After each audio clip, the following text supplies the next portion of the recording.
The alternative Digitalk. Real issues, real talk.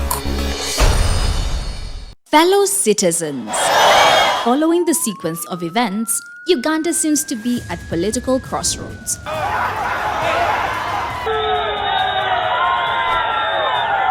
I'm not a servant of anybody. Madam, I know the law.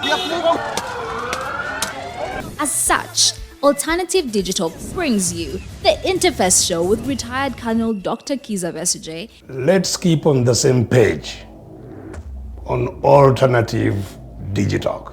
As he gives you the alternatives on the transition question, rule of law, human rights and freedom, youth inclusion in governance, economic stagnation, as he confirms. I'll be always here, Saturday from 10 a.m. in the morning. Be there. Don't miss the live discussion on the Alternative Uganda, Digitalk TV Facebook pages, and the Alternative Uganda YouTube channel.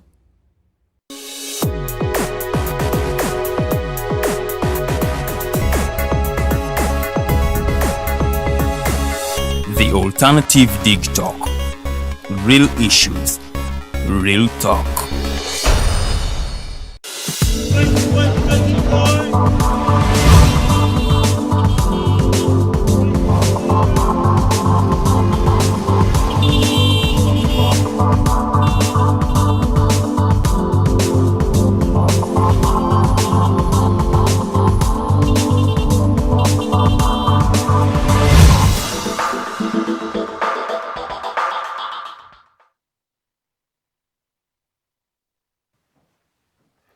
Edakika 5 zezakayita ku ssaawa emu ey'okumakyanbaniriza nnyo ku Digitalk TV. Amanyaze Edgar Matthew Karuhanga. Wiiki eno yo tugitandise mu kaseera akatali kalungi, akaseera kabi kunaku z'omwezi zino 29 omwezi ogwa Agosto ogw'omunaana omwaka 2022. Buli wamu mutulabira wiiki eno yo tetandise bulungi. Olunaku lw'eggulu amawulire gayingidde ne gabuna amatu ga bannayuganda nti eyali minisita mu Obote government omwami Yona Kanyomozi yawumudde olunaku lw'eggulu. Omukwano nnyo owa Digitalk TV wano, era mu kaseera kano kennyini wonna woli mu kutulabira amakya g'olunaku olwaleero tusaba tufuleyo ka moment of silence aka omwami Yona Kanyomozi n'omwami era Elitumwine bonna batuvuddeko ku sabbiiti eyo ewedde. Tugenda kusiriikiriramu katono nnyo seconds ntono nnyo tujjukire obulamu bw'omwami Yona Kanyomozi n'omwami Elitumwine.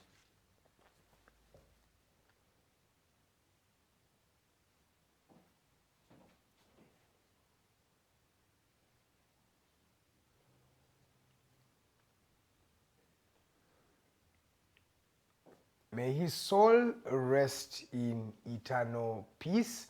Kakasirikiriro kabadde ka mwami Yona Kanyomozi yatuvaako recently. So omwami ono afudde nga alina emyaka 80 era Digitalk ebadde yasanya okubanga yamucelebratinga birthday eno yennyini esembeddeyo ddala, era twagala tubalage ku bufaananyi obw'enjawulo obwa Digitalk TV ng'egenza okukyalira ku mwami Yona Kanyomozi. Yafeaturingako wano ku programu y'eriiso ly'omukulu series amaanyi nnyo, n'ayogera ku bulamu bwe, n'ayogera ku ngeri gy'alabamu eggwanga n'engeri eggwanga gye lisobola okuba nga likyukamu ne lifuuka ly'amaanyi. So tugenda kuba nga tuplayinga video eyo, musooke muwulire ku conversations yalina naffe ku lunaku olwa birthday ye ng'aweza emyaka 81 omwami Yona Kanyomozi.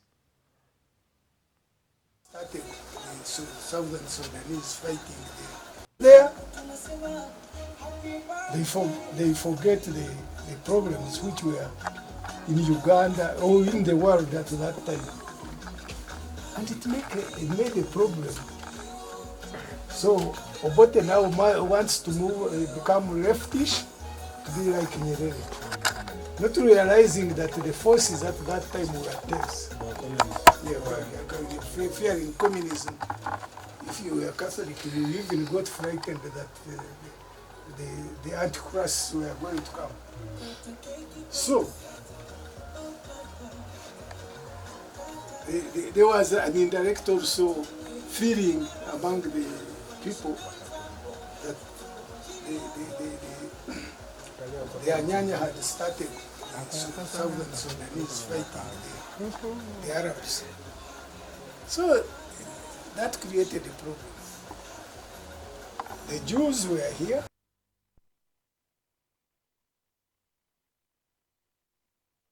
Yona Kanyomozi, twagala okubeebaza nnyo okumwebaza first of all mwami adde mulungi nnyo, he was a very charismatic nga omulaba musajja yatu hostinga ku office mu makage n'atuwa ku kyemisana ne ku kyenkya n'atuwa ne ku information ey'enjawulo. Mulaba awo ng'ali ne executive director Mr. Norman Tumuhimbise n'abaami abalala okuva ku Digitalk team. Omwami Yona Kanyomozi adde musajja ali jjoli nnyo, ndowooza omulaba awo ng'ali mu kunyenya kugaliba enjole mpola mpola.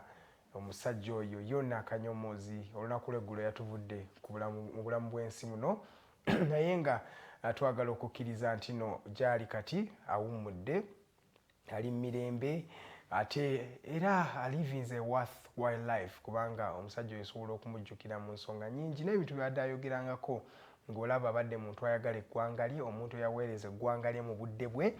Era bannayuganda ab'enjawulo abavubuka b'omulembe guno ndowooza tulina okuyiga ku bintu by'amaanyi ku mwami oyo Yona Kanyomozi. Mwami abadde mwami w'amaanyi nnyo, yakola mu gavumenti ez'enjawulo, aweereza eggwanga lye, aservinze. At the end of the day, I think that is what is our main reason as to why we are on earth, is to serve the rest of the world. He served in various capacities as minister, and of course he was one of those critics that did not let anything slide. Abadde ayogeranga ku buli nsonga ng'ajogera kaati ng'omusezi agula essowaani nti njigula kuliirako bantu. Yoyo omwami Yona Kanyomozi, ndowooza Mukama omwoyo gwe aguwumuza ekisa. Era leero ku ssaawa 4 zennyini tugenda kubeerawo ne eulogizing ey'omwami ono, tugenda kuba nga tujjukira obulamu bwe wano ku Digitalk TV. So ku ssaawa 4 zennyini abeerako tulina content gwe tubagattidde mpola mpola akujjukiza omwami ono n'obulamu bw'abaddemu.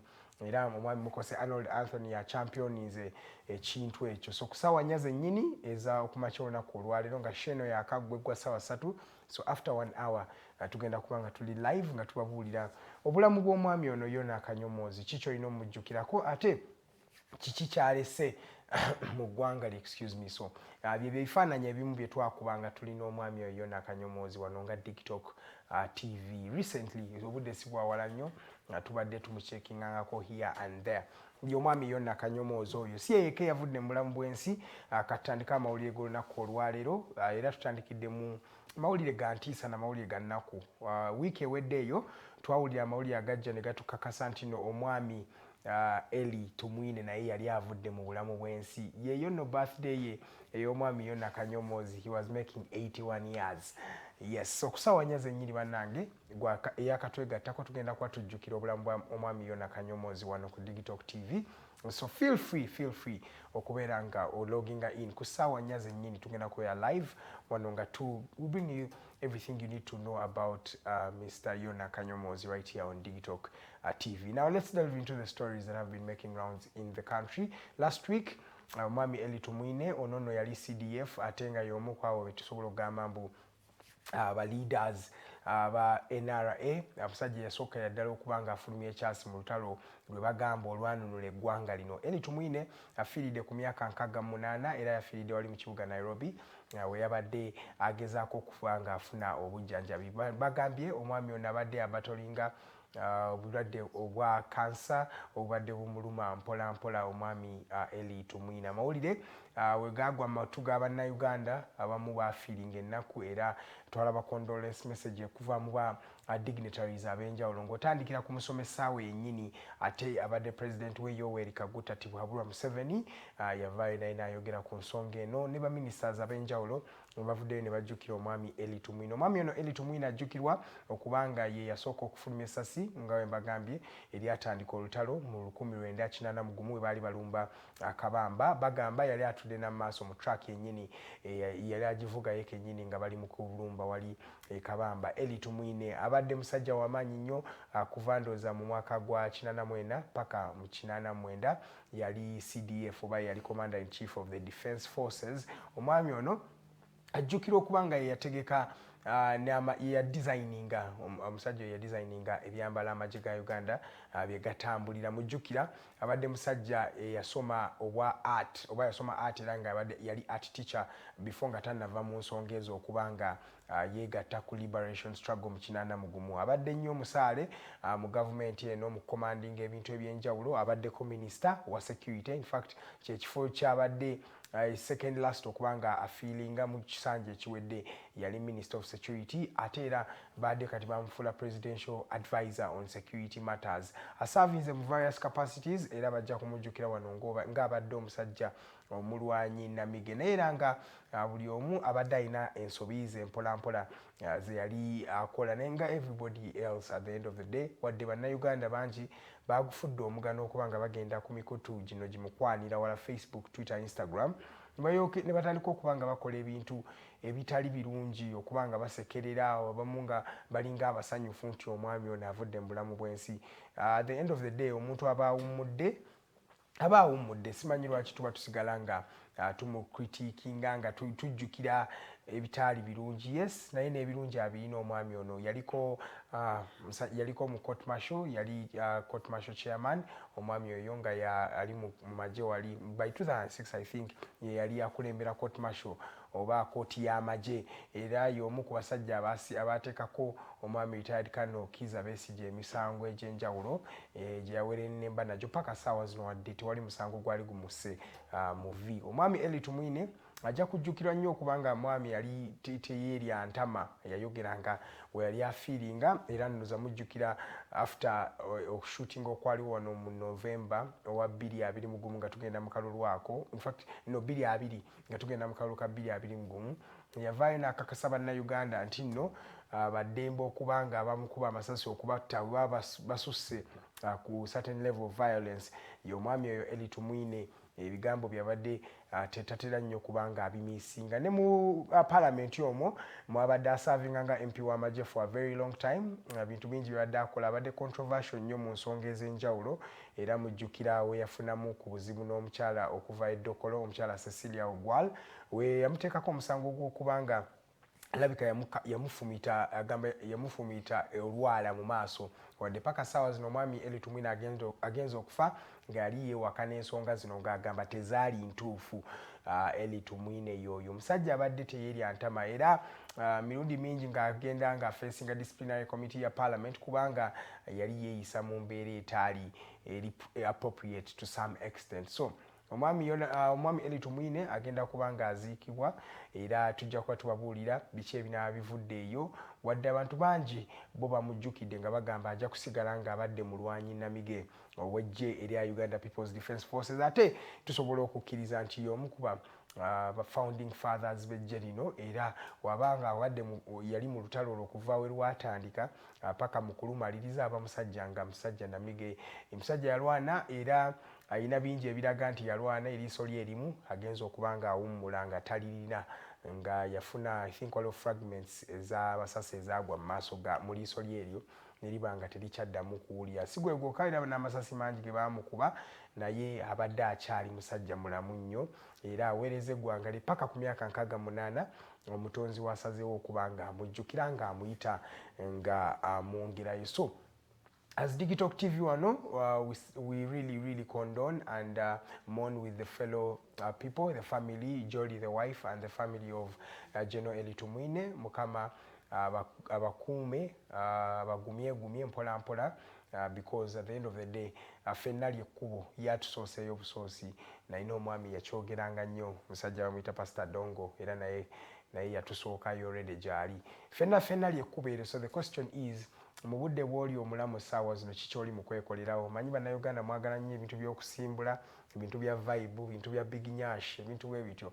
At the end of the day there is no purpose in that. Nze ndowooza tuyigire ku bino ebintu bye tulaba, tutegeere nti tetuli ba kitalo. At the end of the day buli omu agenda kuba nga awummula, buli omu ajja kuddayo. Bagamba from dust we came, dust shall we go. So before you go back to the dust where you came from, what are you really doing to change your community? What are you doing to change your society? What are you doing to change your family? Instead of just standing there and plotting, going out, drinking, yes, ebyo byonna birungi tetubiganye okusimbula si kibi naye at the end of the day tulina okubeera n'omugaso. Eli tumwine ye yalina omugaso gwe abamu muyinza okugula mu ngeri ey'enjawulo naye musajja yalwanirira eggwanga lye ate yalwanirira ekirowoozo kye yalina. He fought for the idea he had. He implemented his idea and he gained from his idea. Yategeera ekyali ekizibu n'agezaako okuba ng'akisolvinga era yakirwanirira. Abanne abalala baafa ye yayitawo ne basobola okuba nga bawamba eggwanga lye basobodde okuba nga bakulembera okumala emyaka 36. Eyo tebeera light achievement. Oyo musajja abeera musajja namege, musajja aba yategeera kiki yayagala era n'asobola okuba nga akifuna. So ndowooza ffenna tuyige ku mwami Eli Tumwine tubuulire kiki tumanye kiki tusobola okuba nga tukolera eggwanga lyaffe. Olunaku olwaleero tulina omukyala Nana Mwafrika. Ono nno mumanyi mulwanizi wa ddembe si gwe gusoosa okuba nga abeera wano ku Digitalk TV. Agenda kuba neegattako tunyumyemukko ku bulamu buno obw'omwami Eli Tumwine na biki bye tusobola okuba nga tumuyigirako ate biki maybe byataatuukiriza bulungi bye tusobola okuba nga tucorrectinga ffe ng'abavubuka because at the end of the day ffe tukyalina obudde. Nana Mwafrika agenda kunneegattako era tujja kuba twogerako ne ku kakiiko kano akakosase akabadde kagenda mu maaso okuba nga kanoonyereza biki ebigenda mu maaso mu ggwanga.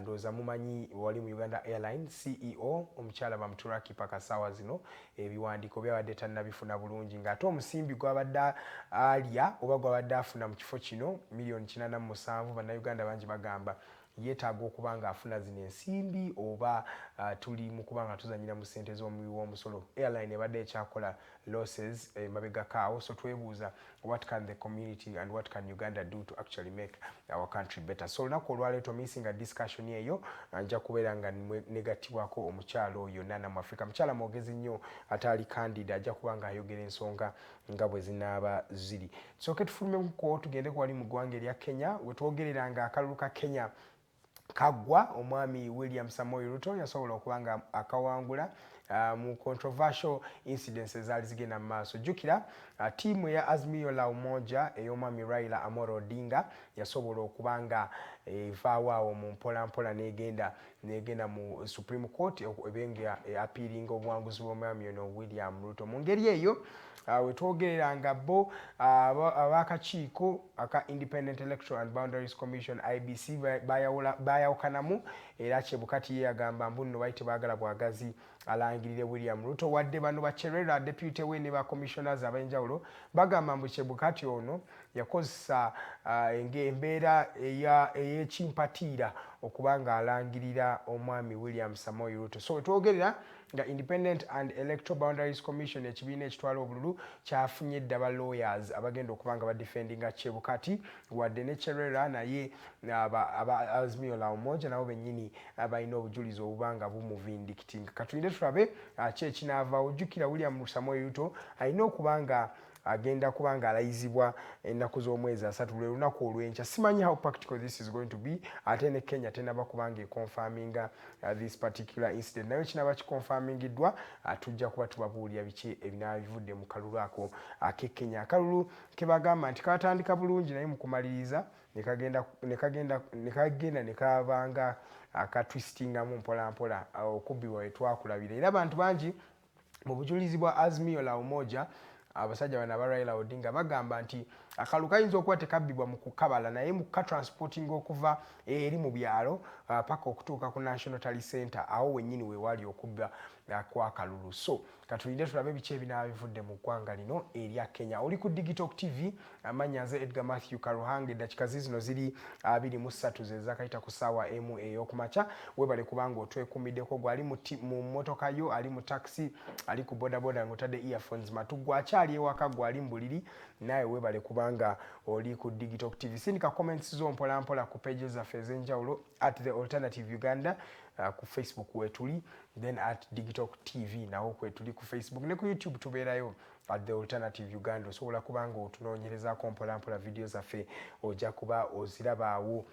Ndoza amawulire amalala Angola yo akalulu kakyali mu kubalibwa. Jjukira nabagamba ekibiina kino ekya MPLA kibadde kifuga eggwanga lino erya Angola okuva mu 1975 we bafuna obwetwaze kitandise okuba nga kifeesinga the biggest opposition they have faced in years. Jukira omwami João Lourenço ono ye president w'eggwanga lino erya Angola eyadda mu bigere bya omwami oli ndoza mujjukira eyaliko Dos Santos oyo omwami eyakafa recently omwami Dos Santos. So kalulu oko João Lourenço bantu bangi babadde tebamwagala nga bagamba baagala balabe enkyukakyuka naye we tuwogereranga mu kalulu omwami ono João Lourenço yakyakulembedde akalulu kano naye era tekikusurprisinga nnyo mu Africa wano nti omukulembeze abeera mu ntebe kimwanguyira nnyo okubanga retaining obuyinza because akosa ne state apparatus okubanga wangula katulinde tulabe naye nga wetwogerera nga João Lourenço akyakulembeddemu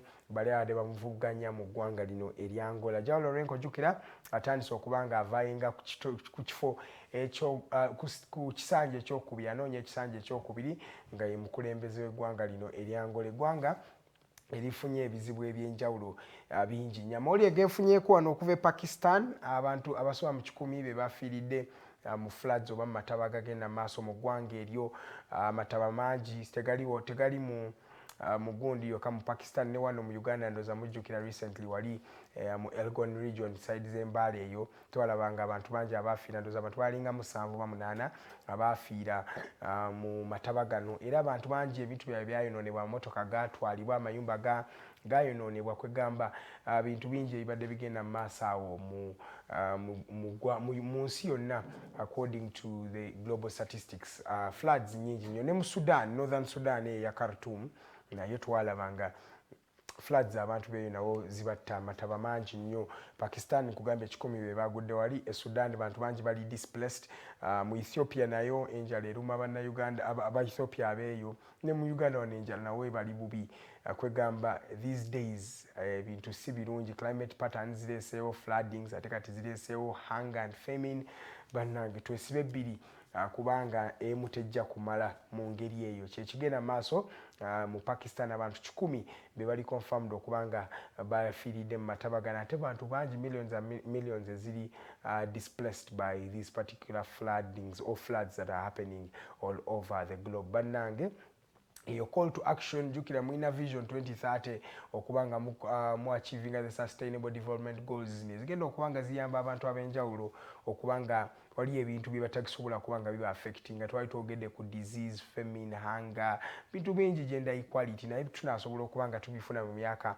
8 ogusigaddeyo okubanga tuyingira 23 oba tukyali ku vision 2050 eyokubanga climate tekyali threat naye tubiteekawo mu bipapula ne conferences abantu ne bagenda ne banywa ne chai at the end of the day implication y'ebintu bino tetera kulabika oba kufiiringibwa eri munnayuganda ali wansi. Kamalirize n'ebyemizannyo twalabe Manchester United ng'eddamu okubanga smilingako ebakubye wali bakubye tiimu ya Southampton no bagikubye golo emu ku bwerere golo yatebeddwa omwami Bruno Fernandes ate mu weekend yennyini etwalabye a very interesting time Manchester City omusajja Erling Haaland yasobodde okubanga yeefunira his first hat-trick musajja kimutwalidde matches 3 okubanga afuna hat-trick ye esookedde ddala mu mujozi guno ogwa Manchester City. Erling Bright Haaland bamugula millioni nyingi ezisoba mu 5 okuva mu tiimu eno ya Borussia Dortmund era abadde yakata emipiira gyonna 3 gyatandise ayinamu goals 6 ayinamu ne assist emu twogerera nga Premier League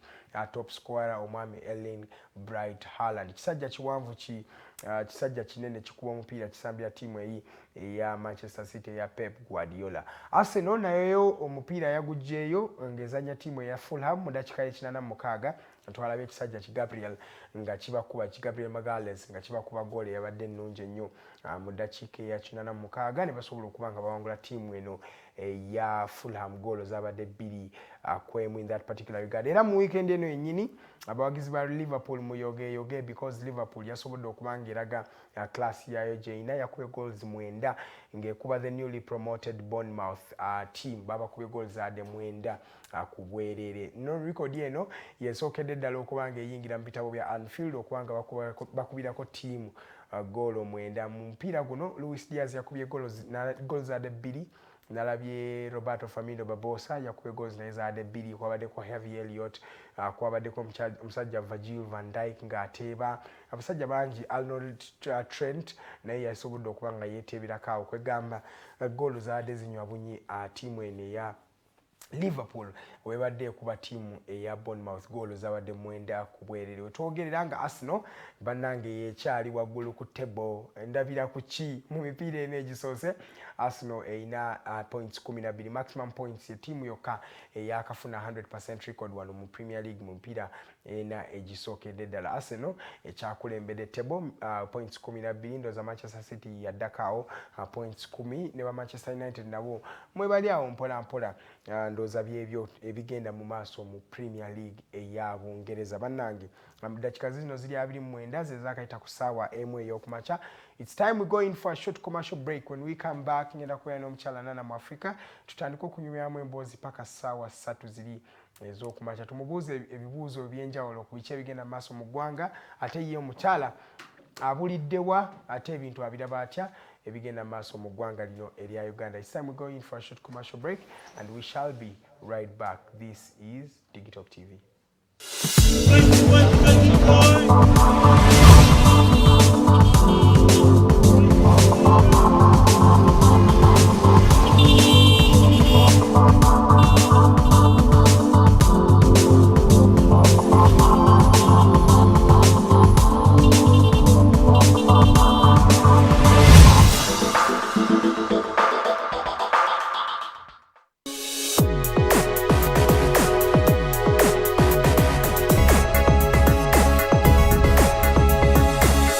The Alternative Digitalk.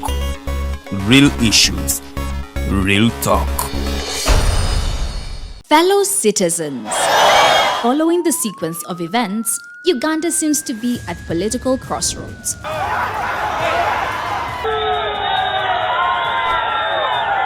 I'm not a servant of anybody. Madam, I know the law. As such, Alternative Digital brings you the Interface Show with retired Colonel Dr. Kiza Besuje. Let's keep on the same page on Alternative Digitalk, As he gives you the alternatives on the transition question, rule of law, human rights and freedom, youth inclusion in governance, economic stagnation, as he confirms. I'll be always here Saturday from 10 a.m. in the morning. Be there. Don't miss the live discussion on the Alternative Uganda, Digitalk TV Facebook pages, and the Alternative Uganda YouTube channel.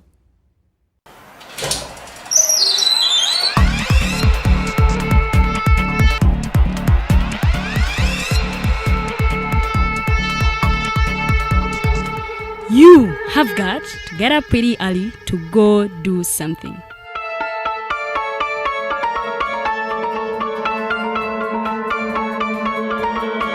We are the Alternative Digitalk.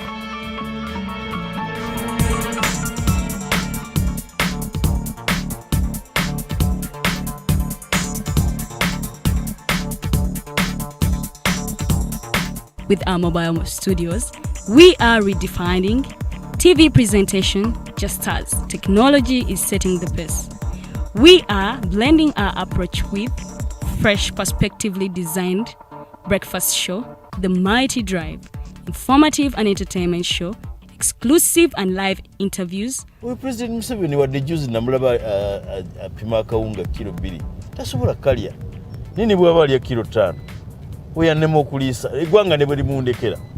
Njagala kwebaza the Alternative Digitalk etuwadde kano ka Mighty Drive era n'abatuwuliriza bonna abali ku mikutu njagala basaba mugendo maaso n'okuwuliriza. All given to you just a click away on your phone, tablet, laptop, and smart TVs. As we are streaming live on our social media platforms, on the road and on the go. We are the Alternative Digitalk. How you beautiful Ugandans? It's your girl Sijja. Welcome to the fancy floor. Who doesn't see my hair, guys? I am super glamorous. Remember, this is the only show where we're going to be talking about fashion. Please, where are you think? Teaching. What has been confusing you about fashion? Sorry, you said I should not smile. For all the information about fashion, maintenance of body shape. I can wear bling bling when I'm going out. So you can wear bling bling going out or any occasion.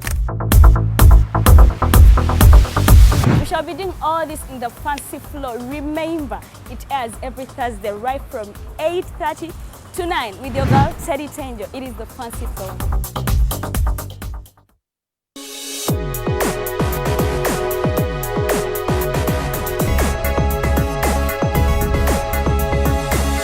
The Alternative Digitalk. Real issues, real talk.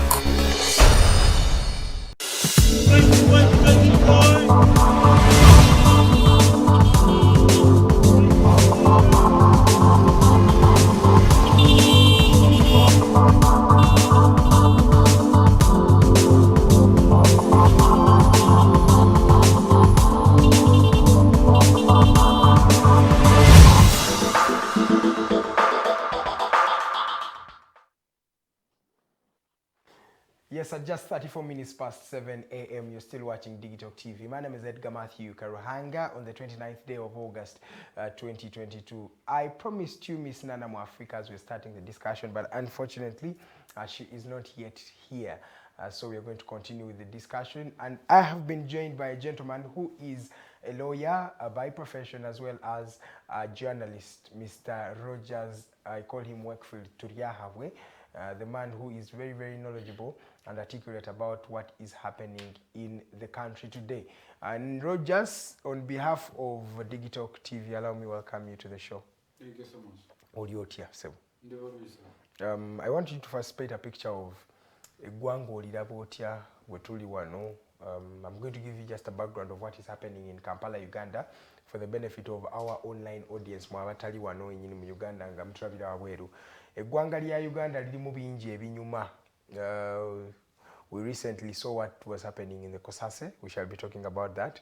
An entity like Uganda Airlines, bankrupt as it seems to be, is throwing money here and there. Omuntu asinga ddala okufuna esente mu Uganda Airlines eno ye CEO waayo omukyala Bamuturaki Jennifer. Ate nga abadde afuna $487,000. Asemberayo ddala Mr. Rogers okujjukiza abeera cleaner wa nnyonyi afuna $4,400,000.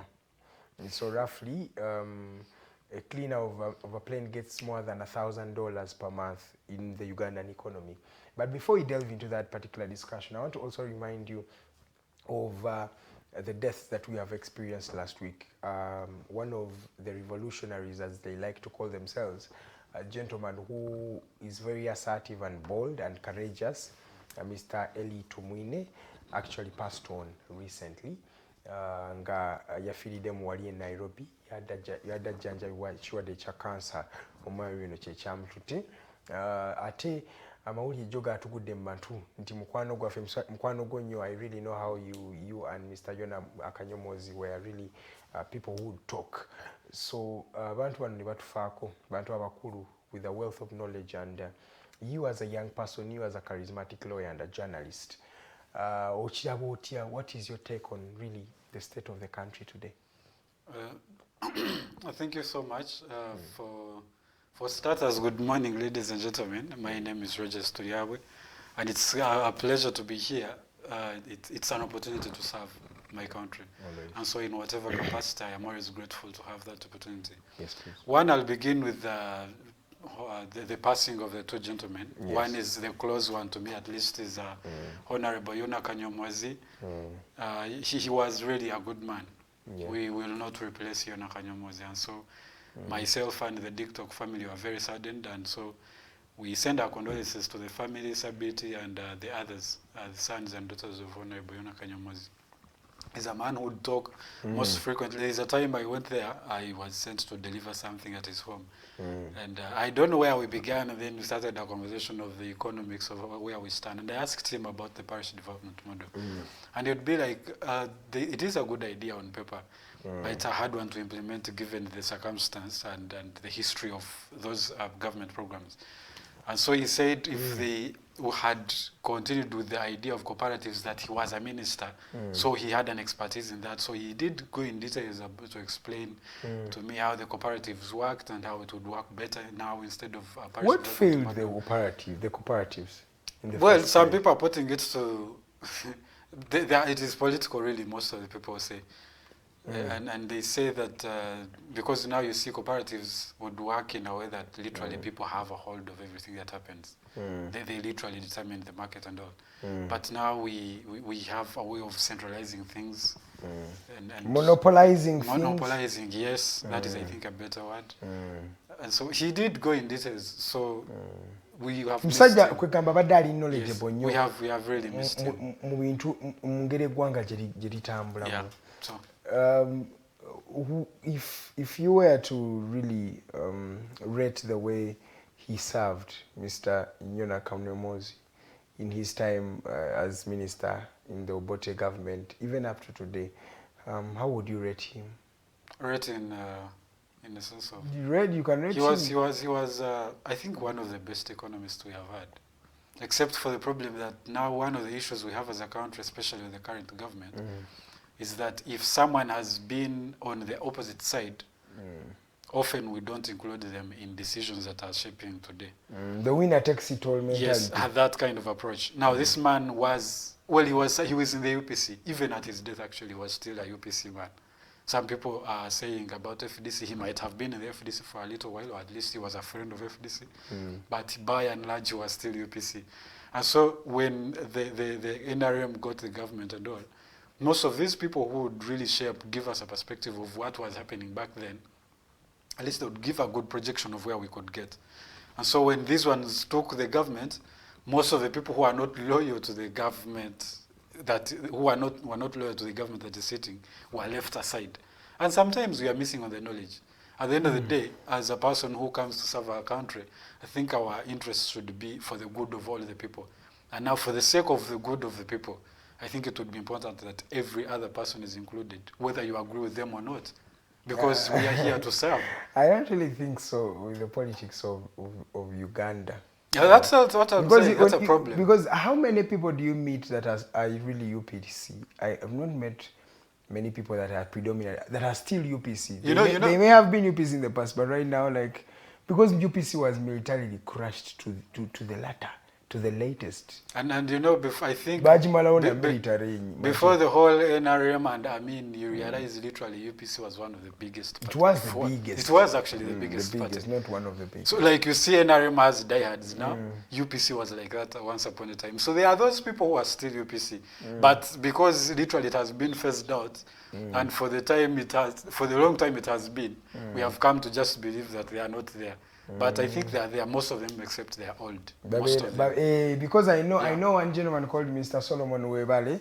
He's in his 70s now, I think, but he is a staunch UPC. Even when he says, I'm UPC, you can say whatever you want, but for me, I believe in UPC. Yeah, those guys are still there, but they're old, most of them. So those of us who, now, literally, I want to use the word noisemakers. Most of us who make noise are in the generations after the 1980s. And so we did not experience the UPC as it was. But a generation of weak men. Why do I think that we are in a generation of weak people?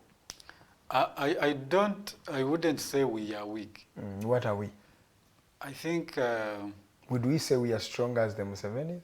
I think you see, here is a problem. I wouldn't say the Musevenis were really that strong. What were they? They were just beneficiaries of circumstance. I think what do you mean? I want you to elaborate. Beneficiaries of circumstance. Here is the thing. What is that? For the time, this is my personal opinion. I don't want to put it to anyone. It's okay. You're entitled to it. Yes. I want to say that for the time before the 1986, 1980s, the M7 era, they had been that, literally Uganda was broken. Yeah. And so a lot of people were really frustrated. You understand? And so when someone would come and present themselves as the saint, it was highly likely that a lot of people are going to follow them, or at least give them the benefit of the doubt. And now this is where I'm going to come with this gentleman, Eli Tumwina, may his soul rest in peace. I disagree with people who are talking ill about him, because it has been a long time. He has done wrong things. We have all done wrong things at some point. But at the end of the day, there was a time when the NRA, the Musevenis, the Tumwines, were seen as, were actually the liberators of this country. They are still the liberators. They still are. But now it has literally, we have moved on, honestly speaking. But back in the day, about like 20 years ago, you'd understand that almost every Ugandan was glad that the NRM government was in power, because people got some relative peace. Back before that, there was really some, the Uganda was in a funny state. And I'm not saying, it is not a justification for them to stay long, because when you stay long, you repeat the same mistakes that your predecessors did. Or even worse. Or even worse. But by and large, at one point, they were very important people, and they did some important work here. So I want to say, first, to send my condolences to the family of General Eddie Tumwine, and we appreciate him for his service. Okay. Whatever he might have done wrong, we have all done wrong things at one point or another. Yeah, we are going to get there. The beneficiaries of circumstance, why do I feel they are not because the circumstance there, the circumstance in that time, zali tumultuous or tribulous. People lost their lives. People risked their lives to fight for what they believed in. The question is, how many young people today are willing not to even fight? Let's not even talk about the politics. I'm going to take it to as basic as to fight for what they like or what their purpose is, or to just be consistent in doing one thing for just 60 days. I think how many Ugandans, how many young people that you know in your age or around your age can even hold a meaningful, let me say, conversation with a human being for 2 hours without checking their phone or being distracted? You see, here is the thing. The problem is, do you think that we are juxtaposing it? No, it's not, it may not be a Ugandan problem. It's more of a global problem with the generation, the now generation, the self-proclaimed millennials. Yeah. And after 99, I think the kids they have been giving birth to a very, very, very, very disrespectful human being. That. Yes, but I want you to just, because I'm looking at these guys. For me, before we really critique the life of Mr. General Eddie Tumwine, which I feel like, okay, everybody's entitled to their own opinion, but before you even critique that, I want to first really absolve and praise the president and his people. Yes. For actually realizing, first of all, I will praise Mr. Museveni for one thing. Mr. Museveni has always been, he knew what he wanted. He fought for what he is right now for more than 16 years, right? So he saw the vision, he knew what he wanted, and he was able to be consistent for all that time. His comrades that joined him later on in 81, they were able to sustain it for more than 6 years, and they are fighting for one thing. Yes. But how many today, that generation, how many can even be disciplined to build a business for, let me say, for just 3 months? I think... Or to just do something. No, the truth is they are there. I think the question is at what percentage of them? Yeah, what percentage? Yes, that they could be relatively a small percentage. But here we also need to appreciate one thing, that we have, the situations are totally different. Circumstances are totally different. I understand, and I don't take it for granted that Mr. Museveni and his colleagues did what they did. It was a brave move to make. Yeah. And that takes vision, it takes commitment, it takes hard work, resilience. And some of those attributes and characters are not very common nowadays. Nowadays, thank you. So I think they did a great work, but I also don't downplay what the people in the recent times are doing. Because literally what we do is by and large influenced by the situations at hand. Now, literally right now, it is close to hard to impossible to do, like, let's say in the political sense, what the Museveni's did. One, because the army has been, the technology is quite out there, sophisticated. You just one time, you make one step, there's a lot of surveillance, they crush you. That is just what is happening. And let me tell you... Oh, we are even just past that. Yeah, we are literally even past that. And let me tell you, the thing of the Museveni is going to the bush and doing what they did. at the time, obviously, wouldn't differentiate who is right and who is wrong until they won. Yeah, because they say the victors of the war are the ones who tell the story. Thank you so much. So the people who are part of it. The victors of the war, they tell the story the way they want to. So Yes. we will never hear the side of the other people who were crushed. Back at the time, there are people who are looking at them like we are seeing the Al-Shabaabs now. Because there are people who are destabilizing they were others. bandits. They did nasty stuff themselves. But if for the peace, the relative peace they gave to Uganda, Obote used to call them cockroaches also. it was quite worth it at the end of the day, I would say, because at least we were stable for quite some time as opposed to before. Just what I'm seeing is that if they continue what they are doing right now, we might have to go back to that. Which we should try. I hope we shouldn't, and I think we are past the age. We can find all working solutions apart from that solution. Now, I want us to delve into Mr. Eli Tumwine's life, a gentleman who will say really served his country, right? He served his country, his community, and he really did everything he would. Rogers, what do you think of General Eli Tumwine? And I want to also point a picture that Kyagulanyi really talked about. Yeah. Kyagulanyi said in his post that when these people were coming to power, they were welcomed. Glory here. Glory and glamour, gliss and glamour. A few years down the road, as someone is passing on, people are celebrating his life. Rogers, what does this say? I think we also have to understand. I think for one thing we should understand is to not be corrupted by power. The truth is, at the time there was sense. I read this book of Betrayed by My Leader, by that Kazora. This gentleman, Kazora, yes, I know Kazora. Yes. So Kazora is literally part of them. He was a comrade with them in the struggle. In his book, he tells all the stories of how they were managing the Kampala, the region, even when they had just grabbed power.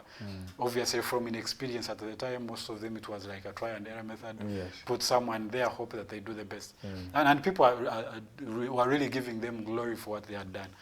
But when you take long and you give power the authority to corrupt you and feel like you are more equal than all the other people, things like this happen. I'm not saying it is good to talk ill about someone, but I think we should also learn that at the time where we have the authority, can we try to be human? This gentleman, I think in November of 2020, when a lot of Ugandans lost their lives here in Kampala, he did stand in front of a camera and say, the police has a right to shoot you. And militarily, that is true. To some extent, they have the authority to shoot you. But for what cause? Because I don't think the people who were rioting at the time, who were demonstrating at the time, were really... the ones they killed. Because the people who were killed were not rioting. And even for the killing, did they try to understand why they were rioting or demonstrating? Because I feel like if we understood the problem, there was a better way to approach it than just shoot people. And so when people are grieving, you don't stand and say the police has a right to shoot you. Whether you have, even if you're the president, it is just not good. And not just politically, naturally as a human being. It is not good to stand and say the police because is okay it is good to shoot you. It is wrong, yes. It is wrong. And so I understand where people are coming from to celebrate the death of his death. But I think it is a good thing to do. At the end of the day, we are all going to die. Yeah, because I think, but some things are because of the making of some people themselves, right?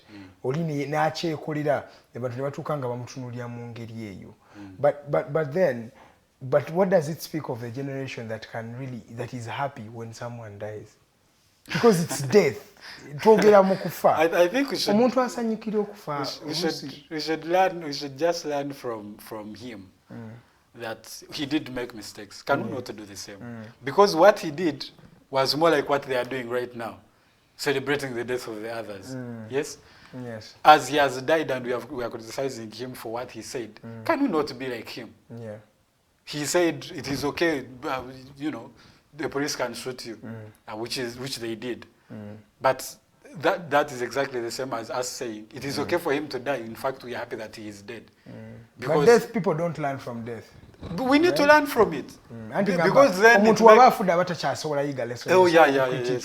But those of us who are still living, we should be able to learn. Rogers, as I let you go, I want you to also just paint a picture of some of your lessons of whatever is going on. If you juxtapose the life of Tumwine vis-a-vis the life of Yona Kanyomozi, generally, as a land fellow, what are those parting shots and those lessons that you learn and you're like, I think for one, I wish a lot of people knew Honorable Yona Kanyomozi. I think it is one person that a lot of us should have known when he was still living. Yeah. He's one man who stood by principle. He was one man who was honest. He's one man who was a human being. The definition of a human being was Yona Kanyomozi. Omuntu. I know Omuntu. Kanyomozi was a person. Yes. And so I think as people who are living, one, we should have a cause to stand for, but be honest as we stand for the cause, and be human beings as we effect the cause for which we have stood for. All right, thank you so much, Mr. Rogers Lyabwe, a gentleman from Digitalk TV, a lawyer and of course a journalist. Now it's time we're going for a short commercial break.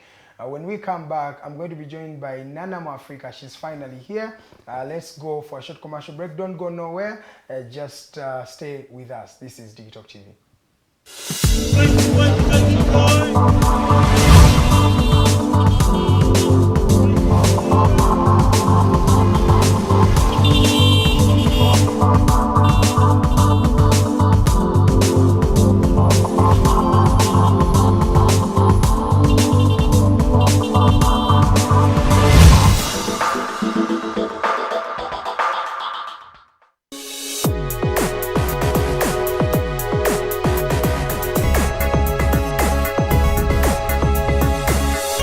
Alternative Digitalk.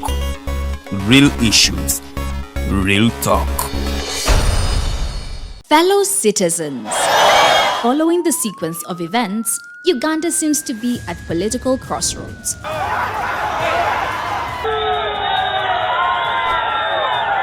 I'm not a servant of anybody. Madam, I know the law. As such, Alternative Digital brings you the Interface Show with retired Colonel Dr. Kiza Besuje. Let's keep on the same page on Alternative Digital, as he gives you the alternatives on the transition question, rule of law, human rights and freedom, youth inclusion in governance, economic stagnation, as he confirms. I'll be always here Saturday from 10 a.m. in the morning. Be there. Don't miss the live discussion on the Alternative Uganda, Digitalk TV Facebook pages, and the Alternative Uganda YouTube channel. How are you beautiful Ugandans? It's your girl Digitalk. Welcome to the fancy floor. Who doesn't see my hair, guys? I am super glamorous. Remember, this is the only show where we're going to be talking about fashion. Please, where are you think? Teaching. What has been confusing you about fashion? Sorry, you said I should not smile. For all the information about fashion, maintenance of body shape. I can wear bling bling when I'm going out. So you can wear bling bling going out or any occasion.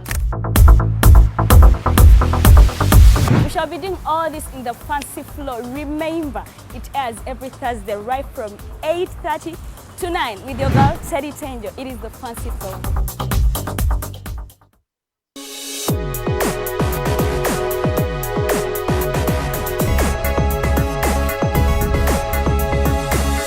The Alternative Digitalk. Real issues, real talk.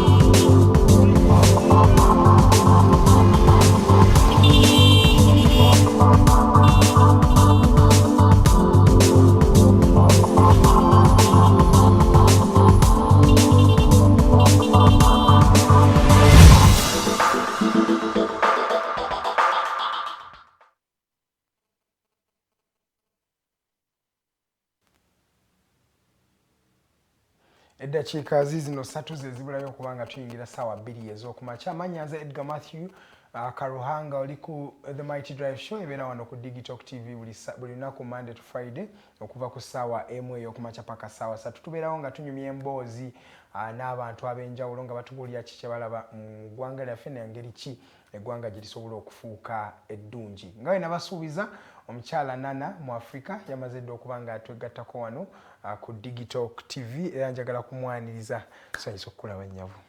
Nange neesiimye. Oli otya?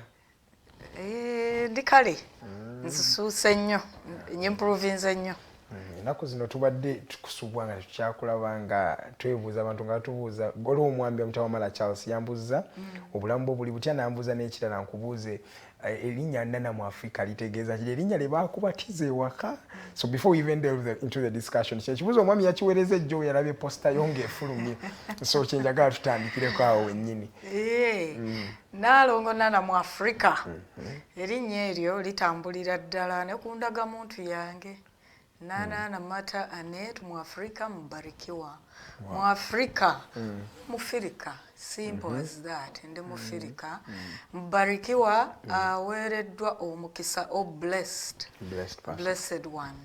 Mwafrika ne Mbarikiwa manya gange era gava mu buzaale bwange. Oh, okay. Wow, kasi Charles bakuzeemu ekibuuzo kyekyo. Kati n'ekibuuzo ekirala yabuuza oli otya obadde obuuze ki ekibadde kigenda mu maaso mu bulamu bwo? Yeebale kubuuza era kimpa essuubi nti ebaayo bannayuganda tufiŋŋanako. Ekozwala olwoba mu nsonda n'ogaa bano ebino byonna nemba nk'enfuuzi nekimpadde essuubi nti activist tuli nfuuzi yeebale omwami oyo okuba nti afuddeyo okubuuza. Sibadde bulungi nnyo nga bwe mubiraba ebyewaffe wano. Whoever dares to speak up or to demand for accountability of those in authority tetutera kuyisibwa bulungi. Omwezi nga gukomekerera omwezi my birth month July mba nakamaliza ka birthday kange 28 na walibwa basirikale ba poliisi abakambwe bwe waffe wano bampala walanga banzija ku Ministry of Finance ku reception intudde in a public space ninze protocol enkozeeko ninze omuntu ankime ne bampala wala ne banjuliza engoye ne banzirugaza ne bankunyula enviiri and they threw me on a police truck. Ne bantwala ne bankasuka ku CPS. Byonna mu mulimu bye bankola CPS mugongo baguwaludde jjukira era poliisi ye yali yankuba nemmenya omugongo nendekera ebintu ebitagambika ku mubiri obukosefu. Naye bansuula ku station awo oluvannyuma wansi mu cell era gye baaweereza abakyala nga 6 ne bajja ne bantocharinga within police custody.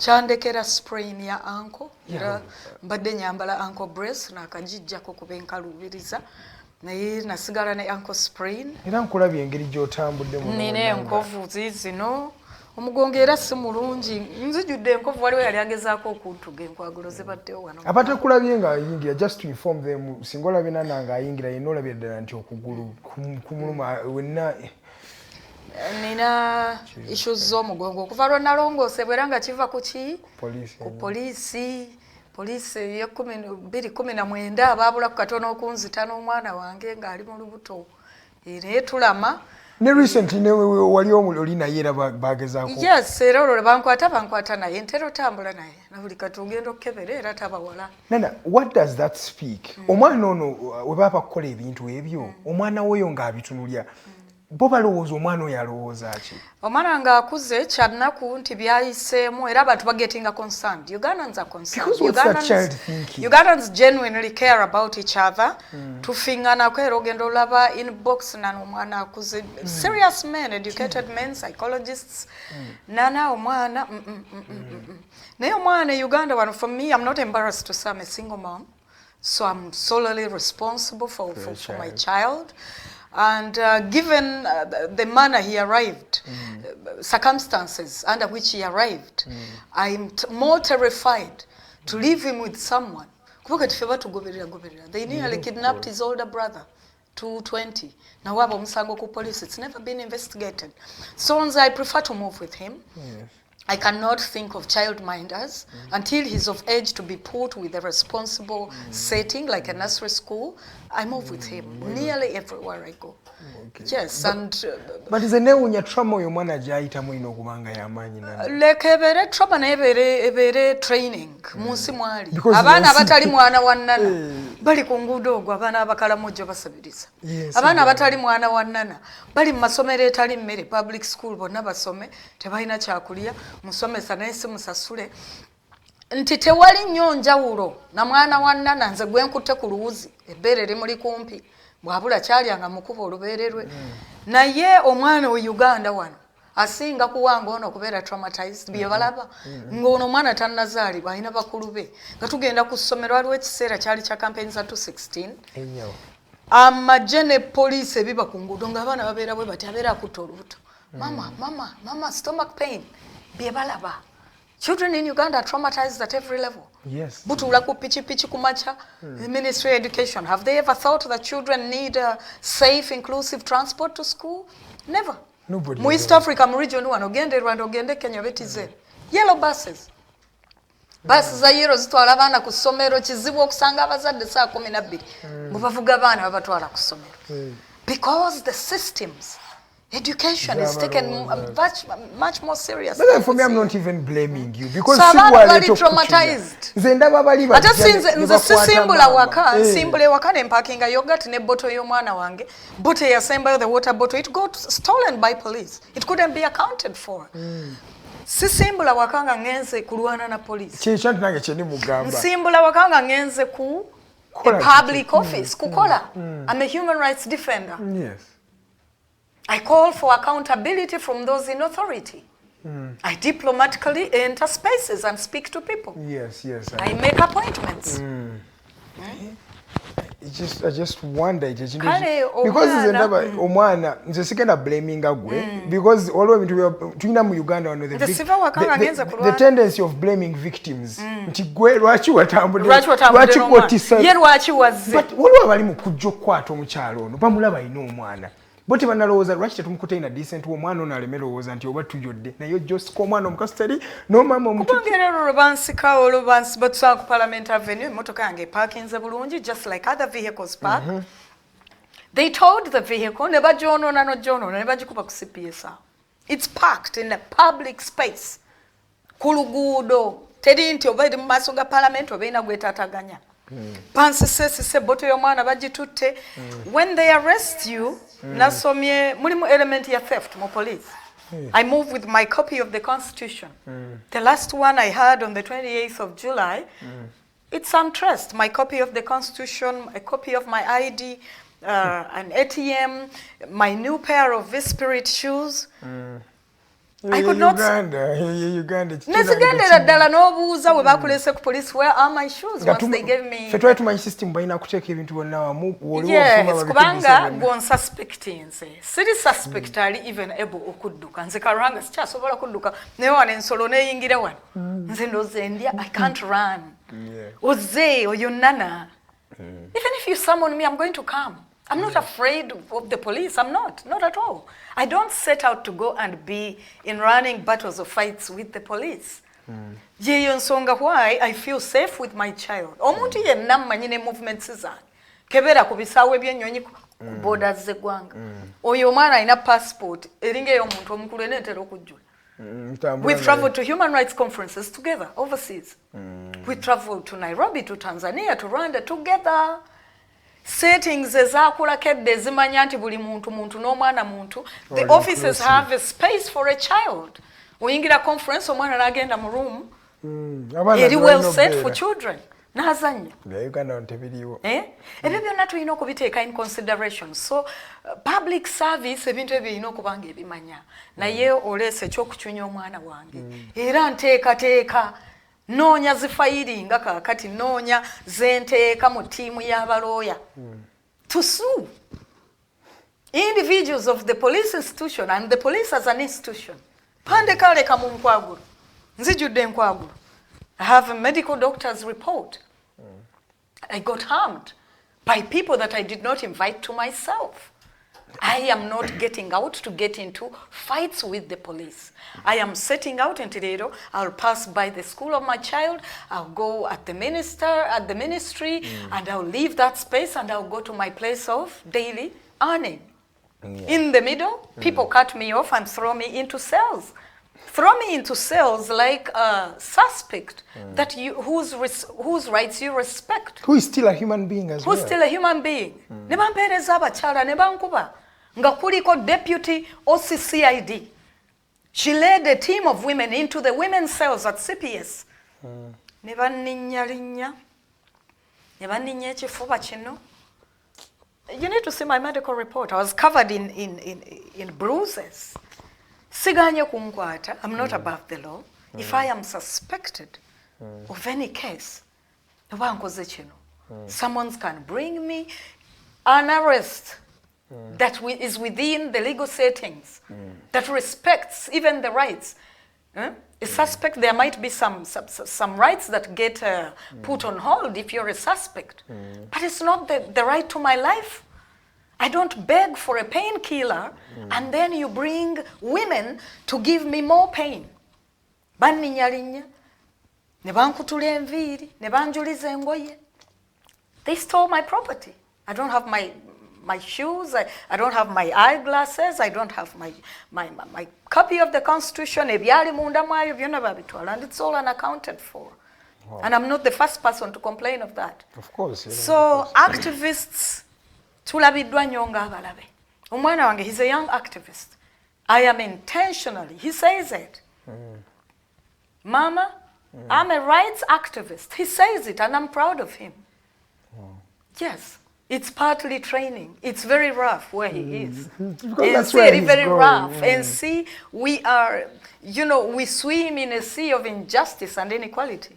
So if we don't bring them up to understand that, we are setting them up for very serious trouble. Nana, you have been through these challenges. You've been tortured. This is not the first time. And then I'm going to just ask you this question. Why are you still... Tochita. Nange kimalayo n'okubuuza nga noonya a humble of saying it. Lwaki abasajja tubalekera kintu kyabwe n'okyesonyiwa Nana n'owummula ojja kufiira busa mu lutalo nikubagamba. Kankubagamba mwana. Hati, a medical doctor looked at me with all those bruises and said, "What did you do?" He opened the sheet and saw my buttocks, my thighs, my swollen ankle, my red eyes, and he said, "What did you do?" Because I was in so much pain, I said,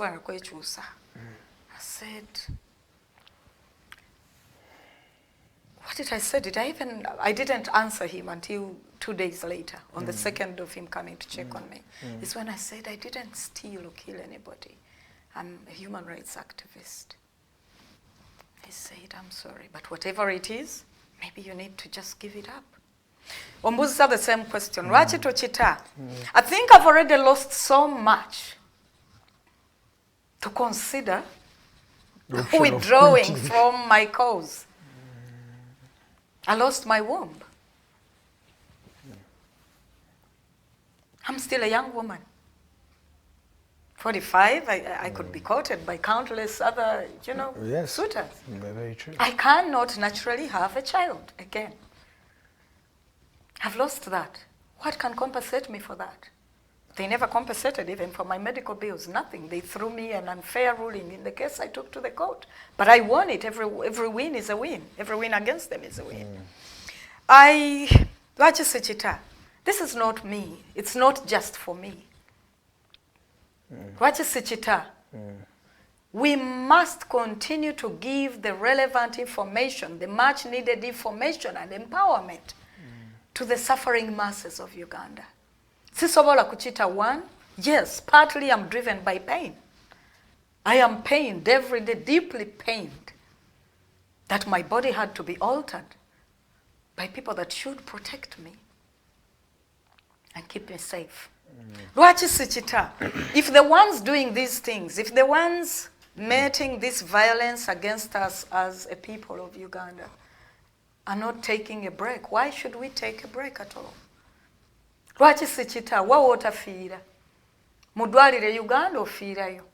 ku luguudo kuno kwempise ofiirako obupiki obulaba ofiirako settings zonna ziri totally negligent of your life that you must oyina kusiba nnyama tuyina okusiba ennyama lwaki sikita pain drives me yes not just my pain but also the pain of other Ugandans abaana betuzadde nze ndi muzadde that's the biggest achievement gye neenyumirizaamu ndi Nalongo I don't get called Nalongo for nothing I have a set of twins I'm proud to be a parent how do we tell these children in our old age oli ku rocking chair baba kulabiridde what will the people that will be alive say to their great grandchildren when they read these things that at a police headquarters at no less than the police headquarters officers of the law in uniform under the supervision of senior officers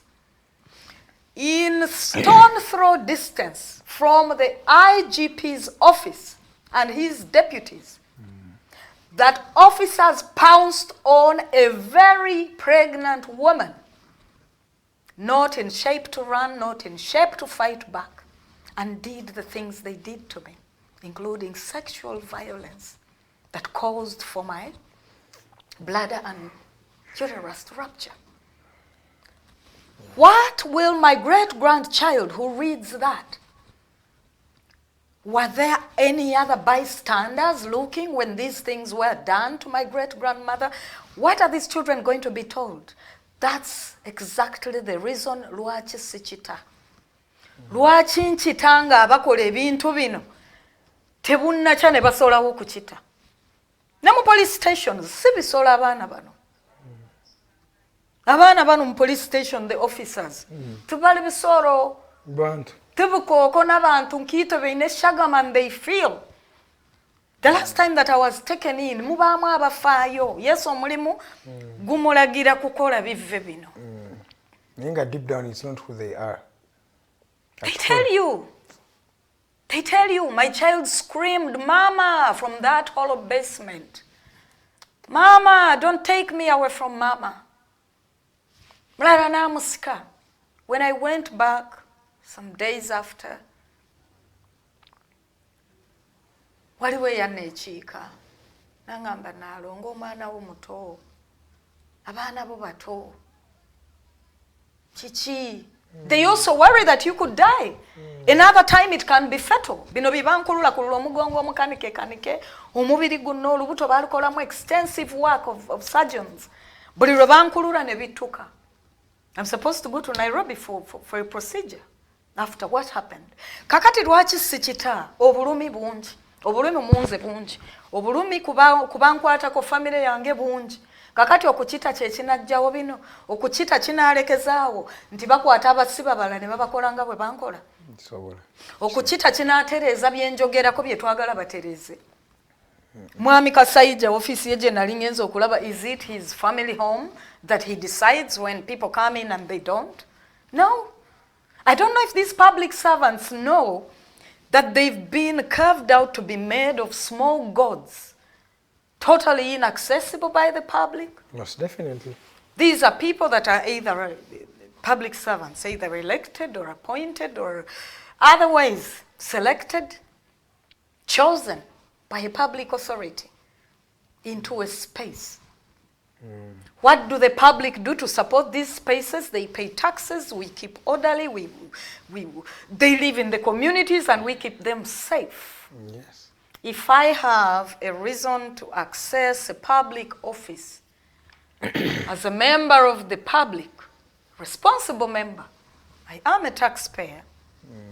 You are allowed to. I defend rights, civil and political rights, but even beyond that, other rights. Chinkakatako. Okunoonyereza okufuna accountability on behalf of my community. Nti bwenkeera ne nyambala ekitengi kyange nti ngenze ku office gundi.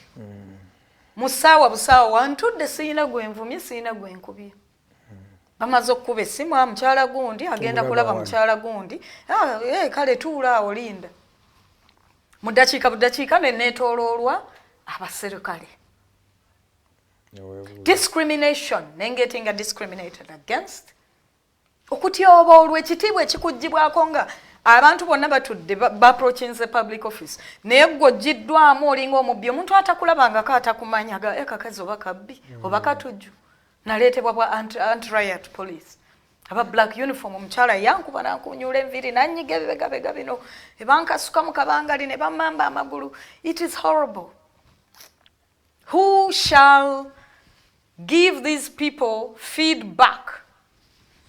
But MP, when is the last time your member of parliament, your area member of parliament, made a community meeting? Nti abatuuze gundi enti nannakawa leero nja kuba wano tekatuwayemu bye tubadde twogera mu parliament a week.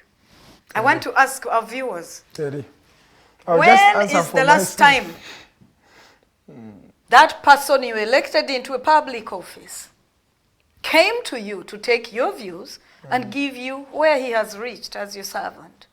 I'll speak for Digitalk TV, by the way, for that question. Ours is incarcerated up to now. He's behind bars. It has not been tried. Alan Sewanyana, nowhere to be seen. So now imagine such a thing. Kakati, omuntu achiikirirwa Sewanyana, a person that's supposed to have Sewanyana or Segirinya as their legislator, yakunganya ebirowoozo byabwe n'okubikubaganyako n'okubabagira amateeka tekigenda mu mwaka September.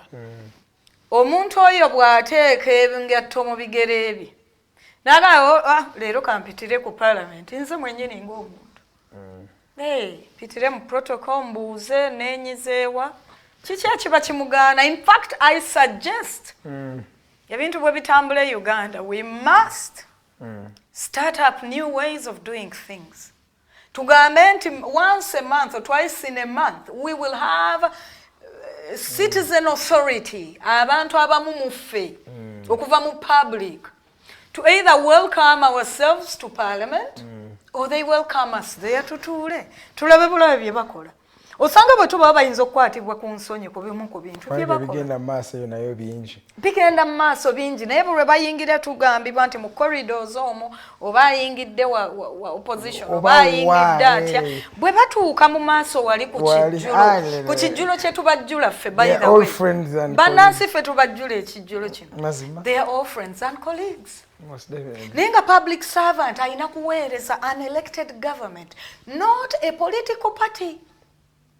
Naye kati ffe wano bwe bawangula akalulu nti NRM ffe tuwangudde, they continue governing the country, they continue managing Uganda as though it's a political party yeri mu mitambo gy'emirimu gy'eggwanga. So nga balina kweyisa as a government ekwatibwako ku buli omu agiwakanya atajagala agikubira engalo. Ffenna tuyina okukwatibwa kyenkanyi n'okutuusibwako services kyenkanyi. Aya Nana, njagala tusooke tuve ku nsonga eyo tudde ku nsonga endala. Recently wiki ewedde twalabye omu ku bakulu mu government eno yaliko minister wa security omwami General Elitu Mwine yavudde mu bulamu bw'ensi.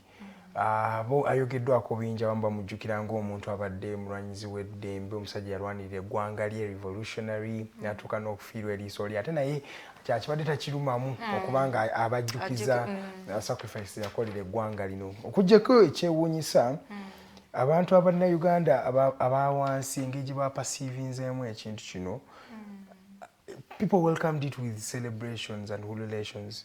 Ate waliwo n'omwami yakyogeddeko n'agamba bano we baali bajja mu 86 Ugandans welcomed these liberators as though they were small gods by then. Everybody was happy. But right now buli abadde akyaliwo kwabo abatandika buli waawummula, there is a way people bakisatirizinga bakisanyukiramu. Remember General Kasirye Eggwanga, same story. There is a gentleman yali I'm forgetting his name, yali ayogerera maje naye yafa naye it was the same abaana ba mwami Kibuule. Yes, abaana ba mwami Kibuule, thank you. Ne tuno shuka kifuukanga community eweddemu ensa. Nana njagala osooka oyogere ku bulamu bwa General Elitu Mwine, then omale okomenting ne ku ngeri abantu gye batutemu okufa kwe. Webale nnyo ekibuuzo ekyo. Ensi ewuniikiridde, Yesu mulimu naye nkireete nti obulamu bwa General Tumwine. What do you first think about his life? His life. Nga bw'ogwa ku katambi ka General Tumwine n'okagwako nga tomanyi kirala. Omwana bw'akagwako nti mwana wange omulongo wange just mwana muto. Namusanga ayimba akayimba ke. You saw a very mellow gentleman. Yes. Asanyukira mu bulamu ayagala nature. Nti bw'obanga tomanyi birala bino ebirala byazze ayogera position of power byamuleetera okuba nti ayogera. I think that from the heart he must have been a good person. Umlaba, good people emit it through music, through poems, through conversation. Nze nga atali Katonda siyinza gumusalira ebyamusobako Mungu we anamusaasira. Obulamu bwa General Tumwine obutayawukana kona bulamu bw'abantu bangi nnyo. Ensika abasajja bano tebagibeeramu bokka. Nyinza okwatula ekyama leero nti nze nazaalibwa abantu abateeka resource empitirivu mu bush weeyo. Muzeeyi ne ba generals bonna we are children of honorary majors and generals and whatever. Yeah, true. Okyogedde mu butuufu nti gavumenti eno abasajja abo batandika abo bwe bayingira mu buyinza abantu babawaana nnyo babatendereza. Jjajjange oyogedde ku mwami Kasirye Eggwanga, who by the way I am very distantly related to. We grew up say, oh, Uncle Kasirye, Uncle Kasirye. I never really dug why and how, but I understood it shortly after he had died. Yeah. Nti olutalo terwalwanibwa be tumanyi bokka. Abalwana olutalo era baaluteekamu bangi basoba ku General Museveni, basukka ku bagenzi ku mugenzi kati Tumwine, basukka ku badokita bakale bakandwanaho basinga ku badokita Kiza. Bangi they are countless tebamanyiddwa. Abamu bamanyiddwa, but they choose to keep a low profile over bwe byatandika okusoba ne batandika okukyegobako. It frustrated them. They are ashamed. Is this what they sacrificed not being with their children? I can count the days I was with my daddy. My daddy held me in his lap and sang me a song. Why? Tuwulire we hear. Bali mu budukulu sima katale kamese simanyalu places. Stories are there. Ndi muzukulu omusajja abaweereza eggwanga lino even prior to Museveni's thing. So nti abalwanyi olutalo tuleme kwerabira nti be bano ba general bokka. Lwaki ensi ekyaye bano ba general bokka? Lwaki? We have daddies. I'm not an orphan. But I'm telling you, these are men that sit and see what's going on, and you can read disappointment in their souls. Insecurity, abazukulu baabwe biki babitunuulira ne bawulira nga baswadde olwakyo oba nga bejjusizza olwekyo kye baateeka mu mu struggle. Bajjajjaffe baabawa emmere bajja Museveni. In my case, on both sides. Ffe twandibadde abaana nze naawe Karuhanga. This is what we inherit. This is the legacy that these people are going to pass on.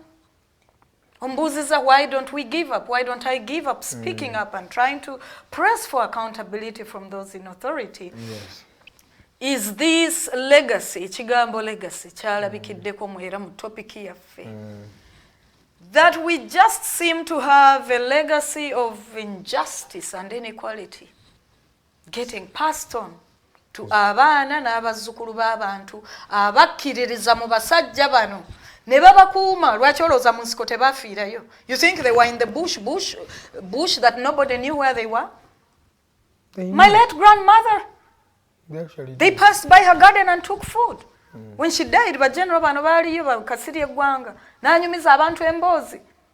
These were not poor people. General Kasirye Eggwanga yagala jjajja nti nze wano we nasooka okutuula mu ddiiro eririmu ssofa eddungi. These men found some of our grandparents and parents already established, educated men. Ne baba believing mu kintu. Idea yaabwe ate nabo gye baali beetaaga. Ate nabo gye baali beetaaga at the time. country was covered in injustice still and a lot of, human rights violations. Yes. They believed in them. Along the way, n'olaba abasajja nga bamwami bidandi, bakyala, bamatembe, simanyi wayimirira ennaku zino, bamugisha muntu, abasajja ab'amaanyi bonna n'olanga bagenda bakongokako. So as they kukongokako, so do the other generals in the background, the honorary majors and what?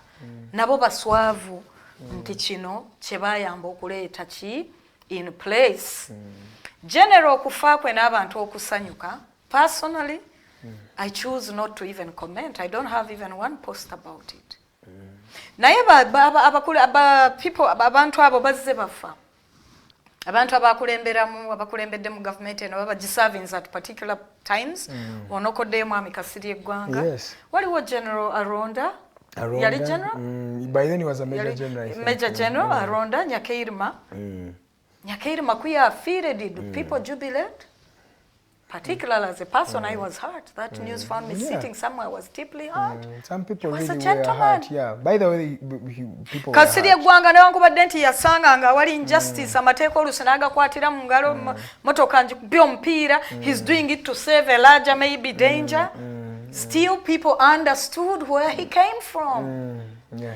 When they killed people by the masses, when hundreds of people were bombed and burnt and shot to death, led by General Herero, Kasirye Eggwanga is one of the generals.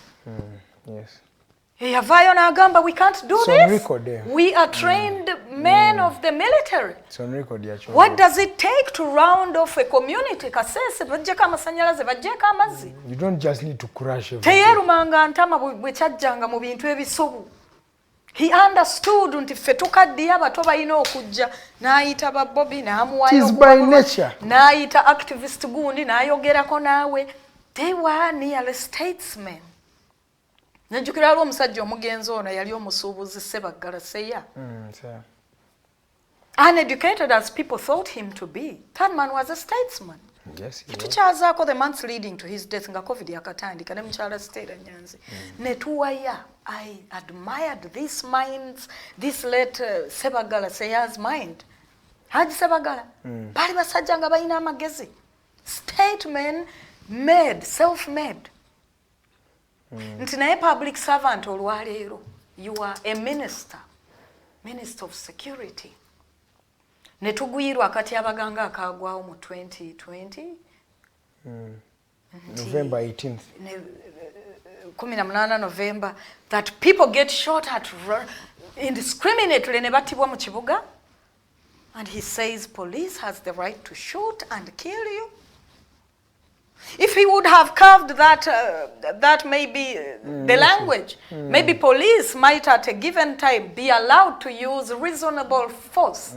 Not wrapping up like that. There are reasons why words are spoken like that. That's why people need handguns. Reasonable force. But you do not point at people, shoot you and kill you. And you're saying that in the aftermath, when people have lost their people lives. People still have raw graves. Some bodies are not found yet.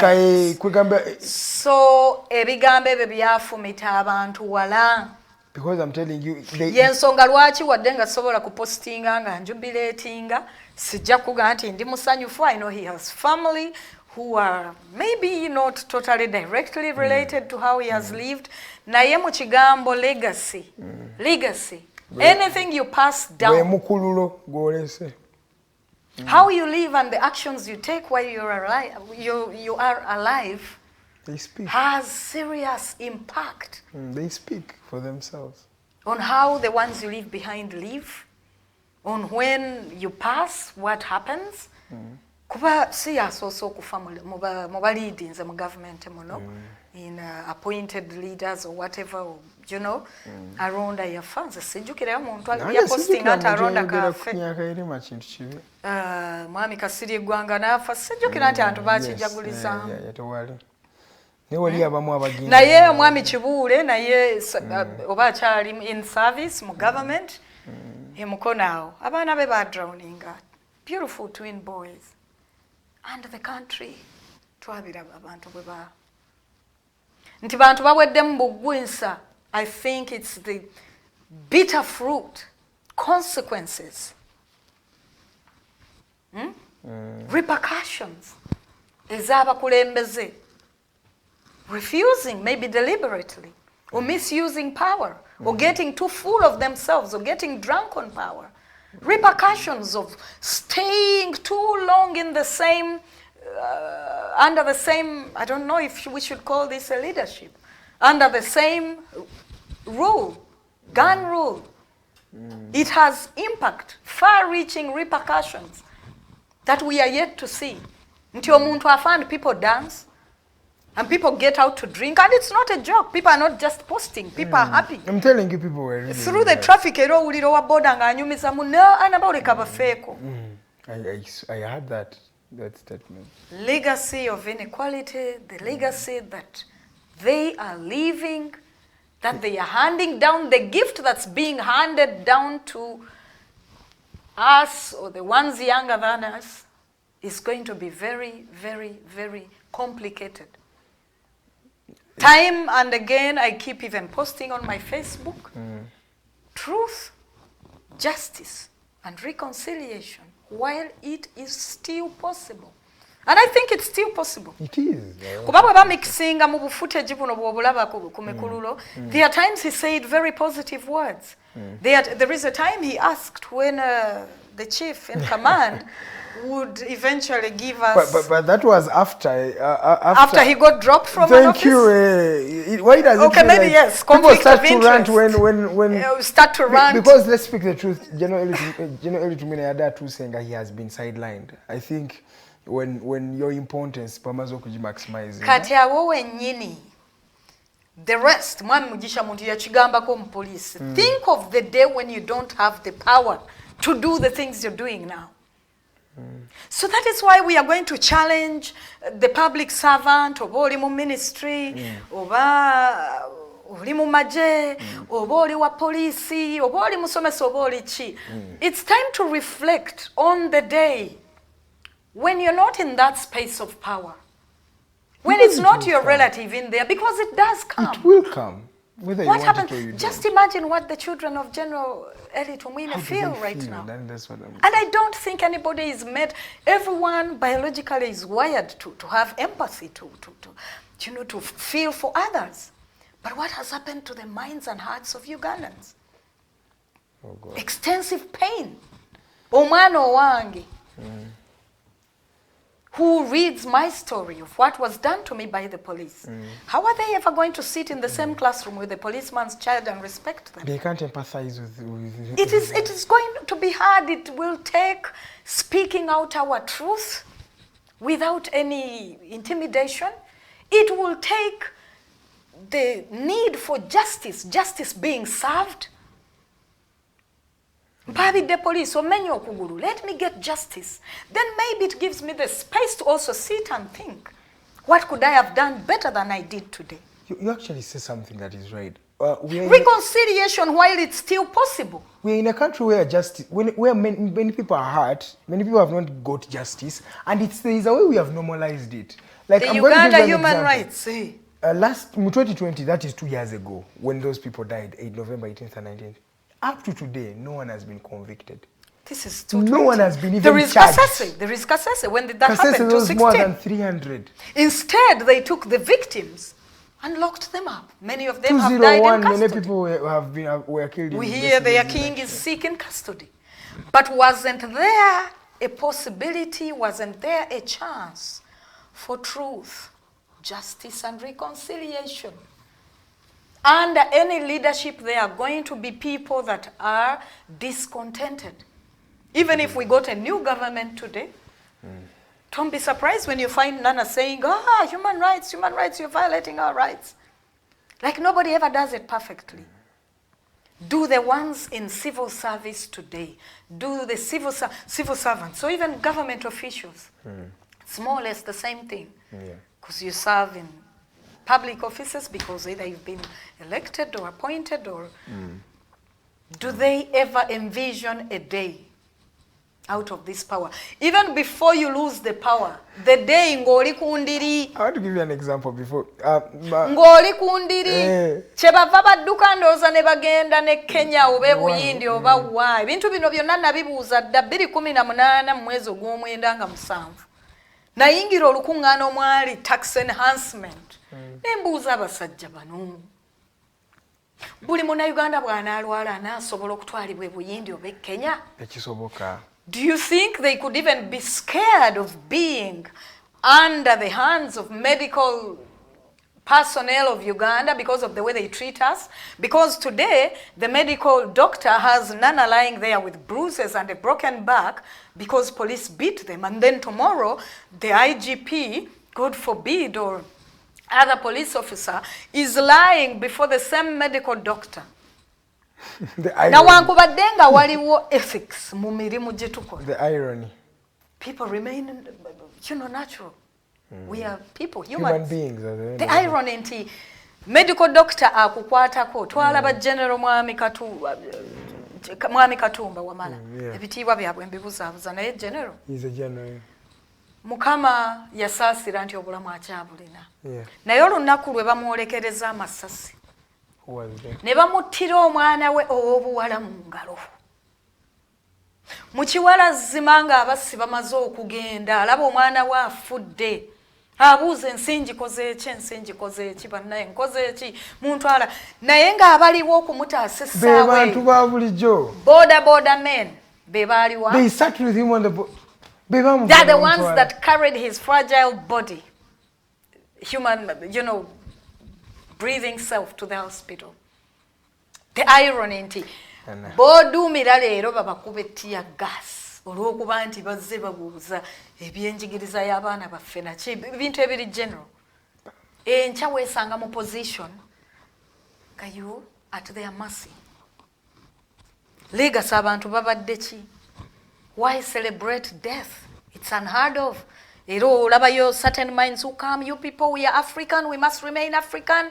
No African setting celebrates. I don't think there is any culture that celebrates death. No, not the Asian or the European or wherever. It's not there. Let's even cut out the African talk. Naturally, we are wired to have empathy, to feel for others, to be merciful. We are wired to be that. But that the government that Yoweri Kaguta Museveni heads has police officers that do not see the fragility of an expectant mother, that do not care of a tiny toddler being thrown on a pickup truck that carries bodies and whatever. The trauma. That is a terrible legacy to pass down. Terrible indeed. Edakika zino ndaba ziri 40 zezakayita ku ssaawa 2 ez'okumakya. Okyalina omukyala bamuyita Nana Mwafrika wano nga tunyumyamu ku biki ebigenda mu maaso mu ggwanga. Twalabanga omwami eri tumwina afudde naye ng'abantu bajaganya bujaganya. Nana Mwafrika ayogedde ku kantu ak'enjawulo nti at the end of the day obadde okyunya omuntu naye omuntu oyo yagenda okusevinga. Tubirabyeko Mwami General Katumba Wamala, it was the same story. I was reading a story of Dos Santos, the president of Angola. He was president for 38 years. But he died in oblivion, aliye mu exile, aliyeka. Basadamu. Waliwo yabasinga amaanyi. Yeka. But it speaks volumes. I was looking at General Eli Tumwine. Tebamuwadde na state funeral teriyo. Tibagenda mutwala mutute mu parliament. He's just like, oh God, isn't this saddening? Isn't death humbling? It is. But at the end of the day, what we are saying is your life's purpose, how you live it. He did many great things. Someka peace ka Dr. Kiza message about him. Nti ayina ebirungi bye yakola. Naye nange omuntu bw'ombuuziza as a lay woman nkugambye nti nze bwengwa ku bufuteji bw'ayimba akayimba ke bw'ati, you see a jolly happy man. It is very, very painful. Naye nga we are going to continue calling ebigambo ebyo ebisatu. Truth nti okuleka bannansi boogera amazima gaabwe awatali kutiisibwa. Omuzadde w'omwana eyattibwa mu 2020 November Oyo mwakazi otannaba kusonyiwa muntu ze nkubule tannaba because talaba muntu yamuttira mwana. Nayo kusonyiwa kujja kutya? Are you allowing them to speak the truth about it? Or are you letting state continue with the narrative omwami oyo gye yateekayo nti when you reach a certain level of violence?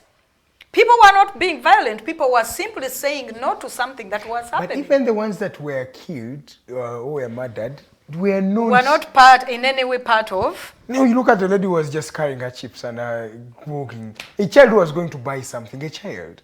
Nti truth. Bwana ate wanaba kubaawo akaseera ak'okwembracing amazima. Yes. Then obwenkanya abo abajjeyo amazima gaabwe.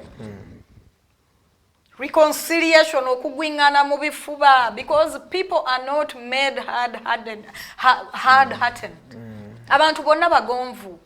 Abantu bayina kabira ze basetinze out abo batubonya. Not all of them. And if anything, maybe not any of them are made like that. Yes. Abantu boogera bahima abo bamanya biki ne batulangira abalarwanda biki. I'm a businesswoman. I interact with the same people. It's true. Abantu bebagamba nti ki. But these are very kind people. Ajja nakubuuza bulu, Nalongo bayo mama, oliyo. They are nice people. Yeah, I also have my Their best hearts friend. Are not bad. He's a muhimma, but even when you see people. Abaana abo mu police najja n'omulaba nga he has empathy mu kyoyitamu. Ajirina. But he is serving under a system. Strippinze, ekitiibwa kye to judge things by himself, situations, and do his job. And there is a hate that is deepening. That the hate that's deepening against tribes. Yes, Chengamba. I have a friend of Nana Nina Bubezi nti abanzaala patile bavudde mu West. Natuma omwana nno omwana wange muwanvu alinga omutuuzi. Namutume ennyanya ne bamuwa ennyanya envundu. Kisoboka.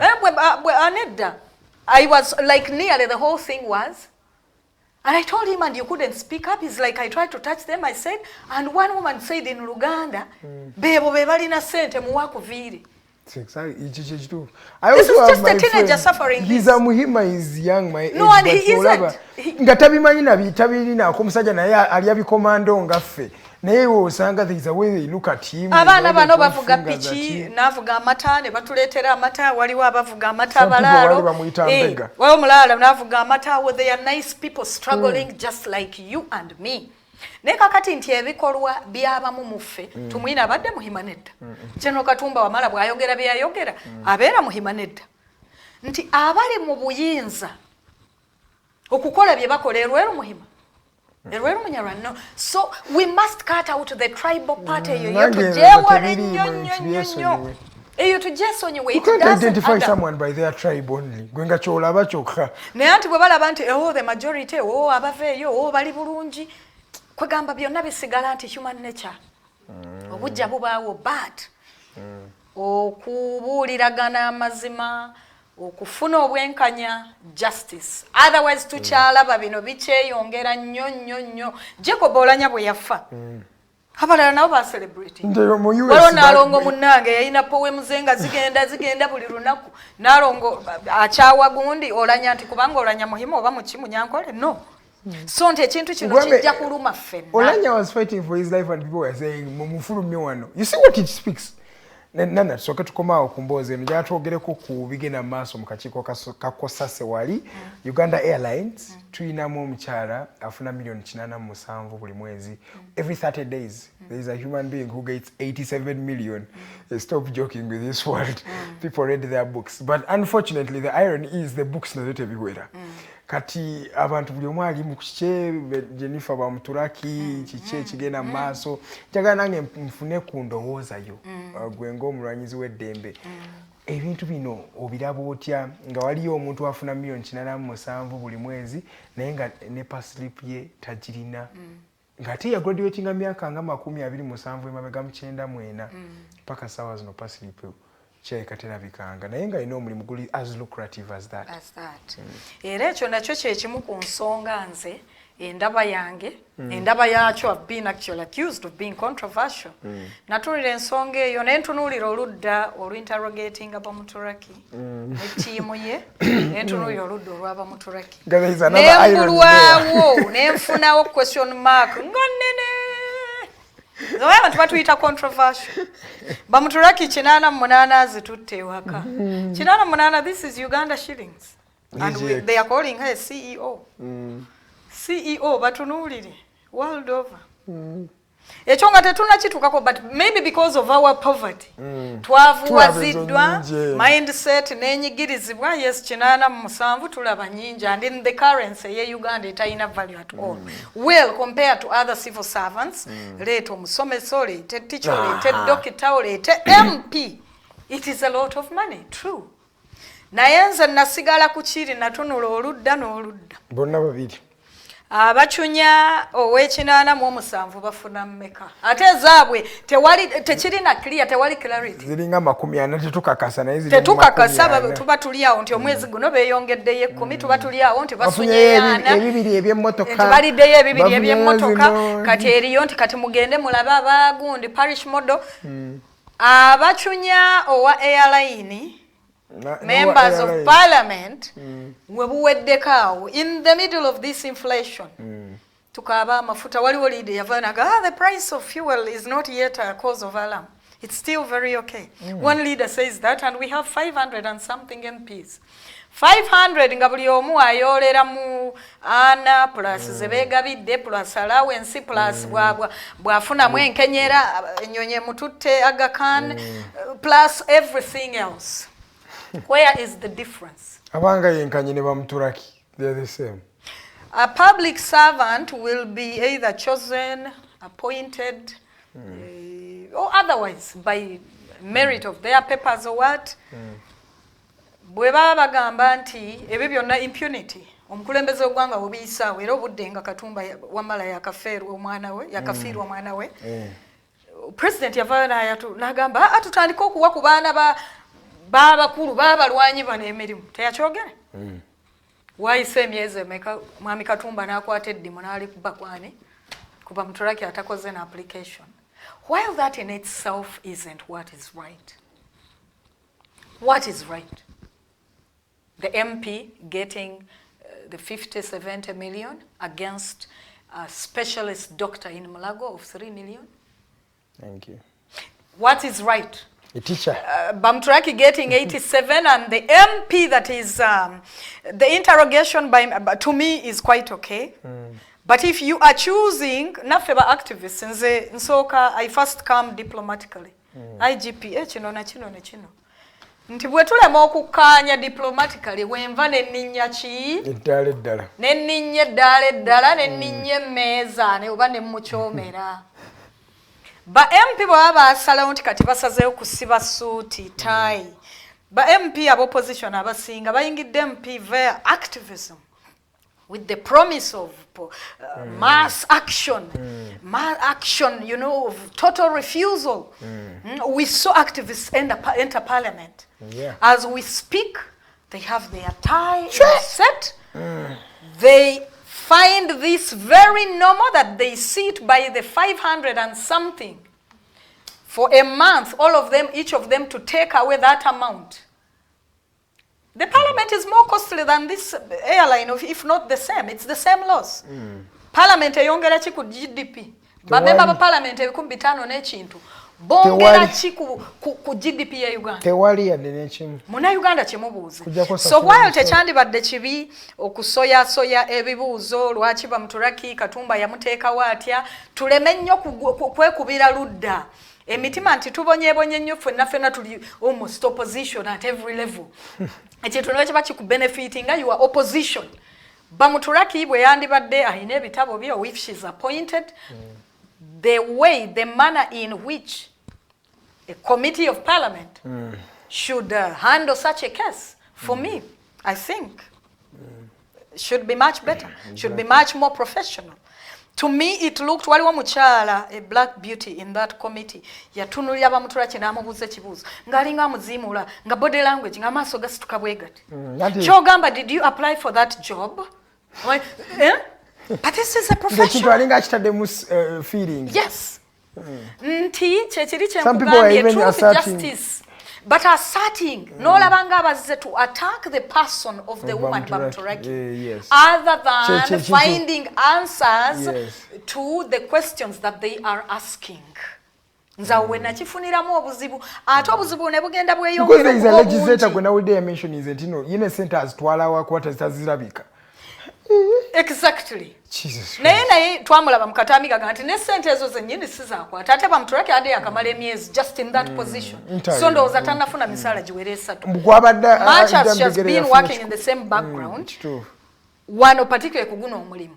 Naye bakisosowaza ne bakifuula about the person of Bamuturaki, ne tuki tribalizing. Era bwe nabuuza ekibuuzo kiri, I asked in my private space on Facebook, it's more or less public, ne mbuuza nti enjawulo eriwa wakati wa MP ne Bamuturaki oba abakozi abalaba airline omusaala gwe bafuna as opposed to emisaala egy'abasomesa abapoliisi bannansi naki eriruddawa. But because people are so angry, abantu they don't reason anymore. Buli kimu tuva from the angle of anger. MP ava from the angle of anger. Naye ate yatulimba nti ekya activism n'okugaana bino in a more radical way. Ate kati akivuddemu ayambadde suuti ali mu committee ya parliament. Bw'oba oyingidde committee ya parliament mwami Ssennyonyi ne banno, conduct yourselves professionally. I found that as gang raping that woman, it became ugly. It felt like they were jealous. People are I am not even going to tell you, I'm not siding with Bamuturaki. So people alleged, I posted and people said, oh Nana, maybe you're tribesmen. People started to insinuate I'm Mutoro. I am not one.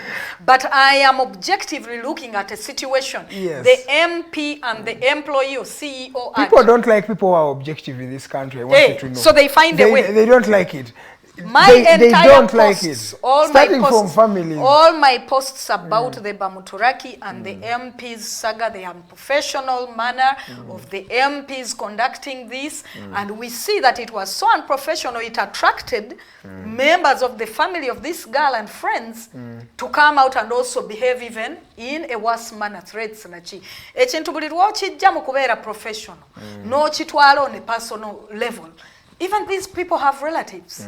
Okitegedde kakati enjawulo nze kwekyo ekibuuzo kyange kyoba osigala ng'obambuuliza question marks public zeerina kubanze empangaalira mu public ow'omwowino ow'omukatale ntinda n'ekatwe yaabuuza nti enjawulo wakati w'omusaala gw'Abamuturaki n'ogwa MP ate nga MP asalawo gw'Abamuturaki. By the way, legislators are the ones supposed to sit and say aba doctor kati kiriwe kitwongeze, but time and again we just see them nga bongeza misaala gyaffe all gyabwe the only salary they want to make enhancement of are their salaries. What's the difference between what the CEO there earns and the corrupt MP in parliament? At the end of the day, there is nothing. Tumaliriza bannange nsaba osiibula abakulabye olunaku lwa leero then tukomaawo kuba ndaba eddakiika tusigayizaayo ntono nnyo. Twesiimye nnyo mweyongere nnyo okuba nti mugoberera aba Digitalk bano, mweyongere nnyo okwenyigira mu programu zaabwe ziri very informative, baleeta abantu ab'enjawulo. Mbeebaza nnyo juzi mwaleeta Dr. Omwami oyo ajjudde wisdom. Uganda yeetaaga abantu bannayuganda beetaaga empowerment. Abannayuganda nabo balemeddwa nga tungaba be-empowering. Feels like they are just complacent. We are comfortable. Tetuyina kukoowa abatujjojjobe abaate bakivu demu tetuyina kivaamu naye ate tusigale nga tuli objective. Abantu bwe bafa sijja kugaana bakungubaga sigenda kusalira musango basanyuse, nja kusigala nga ngamba nti legacy eri ya movement oba liberation olutalo lw'abasajja bano balwana okuza ebintu mu nteeko. Legacy yaabwe legacy ya mwami Museveni ne basajja bannaabo oba n'abalala be yayingiza mu lutalo omwo eriwa. Tulaba nti legacy gye bali mu kuleka, they are risking leaving the legacy of injustice, the violations of human rights ezikyasingiddeyo ddala obukyamu.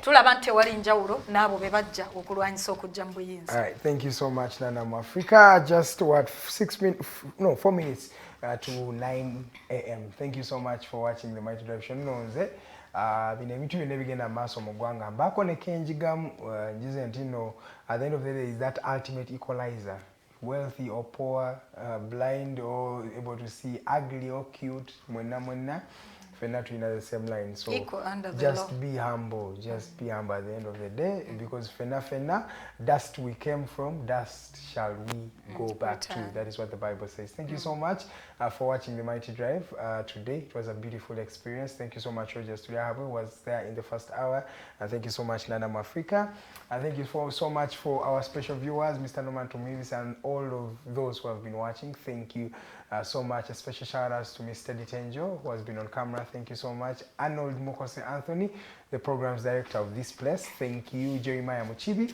Thank you. Oboyagala okubango olanga naffe, feel free okubango okubira PDH fortune number it is 0701-800-212 oba noti musanvu noti emu munana noti 2 tukola live streaming, tukola photography, tukola videography, tukola events organizing, buli kimu kyetaaga okubanga tukola content creation, oyagala kukola show, oyagala shooting, anything byonna wano ku Digitalk TV tubikola. Olunaku lwalero akawungezi tulina the hotline show n'omwami Abdallah Tiff Mukasa egenda kubeerawo ku ssaawa emu ez'akawungezi olunaku lwalero. Ebeera mu Lungereza nga boogera ku biki ebiba bigenda maaso mu ggwanga. Beerako ogirabe ku ssaawa nnyanga we twabasuubiza.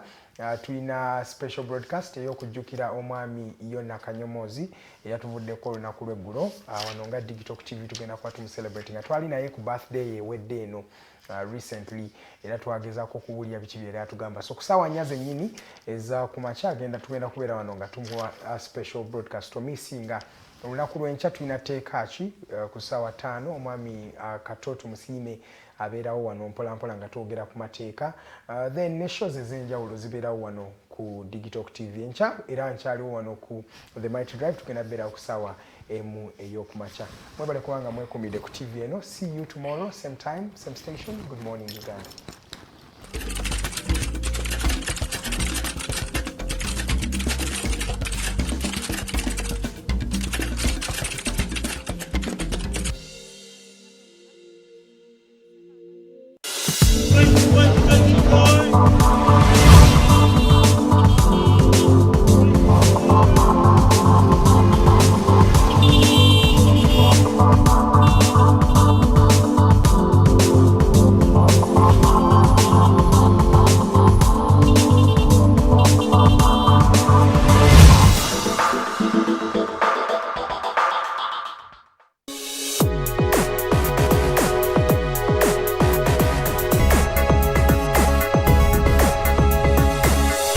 Alternative Digitalk.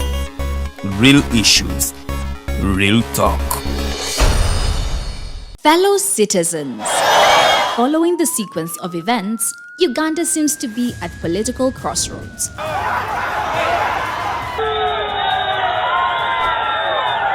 I'm not a servant of anybody. Madam, I know the law.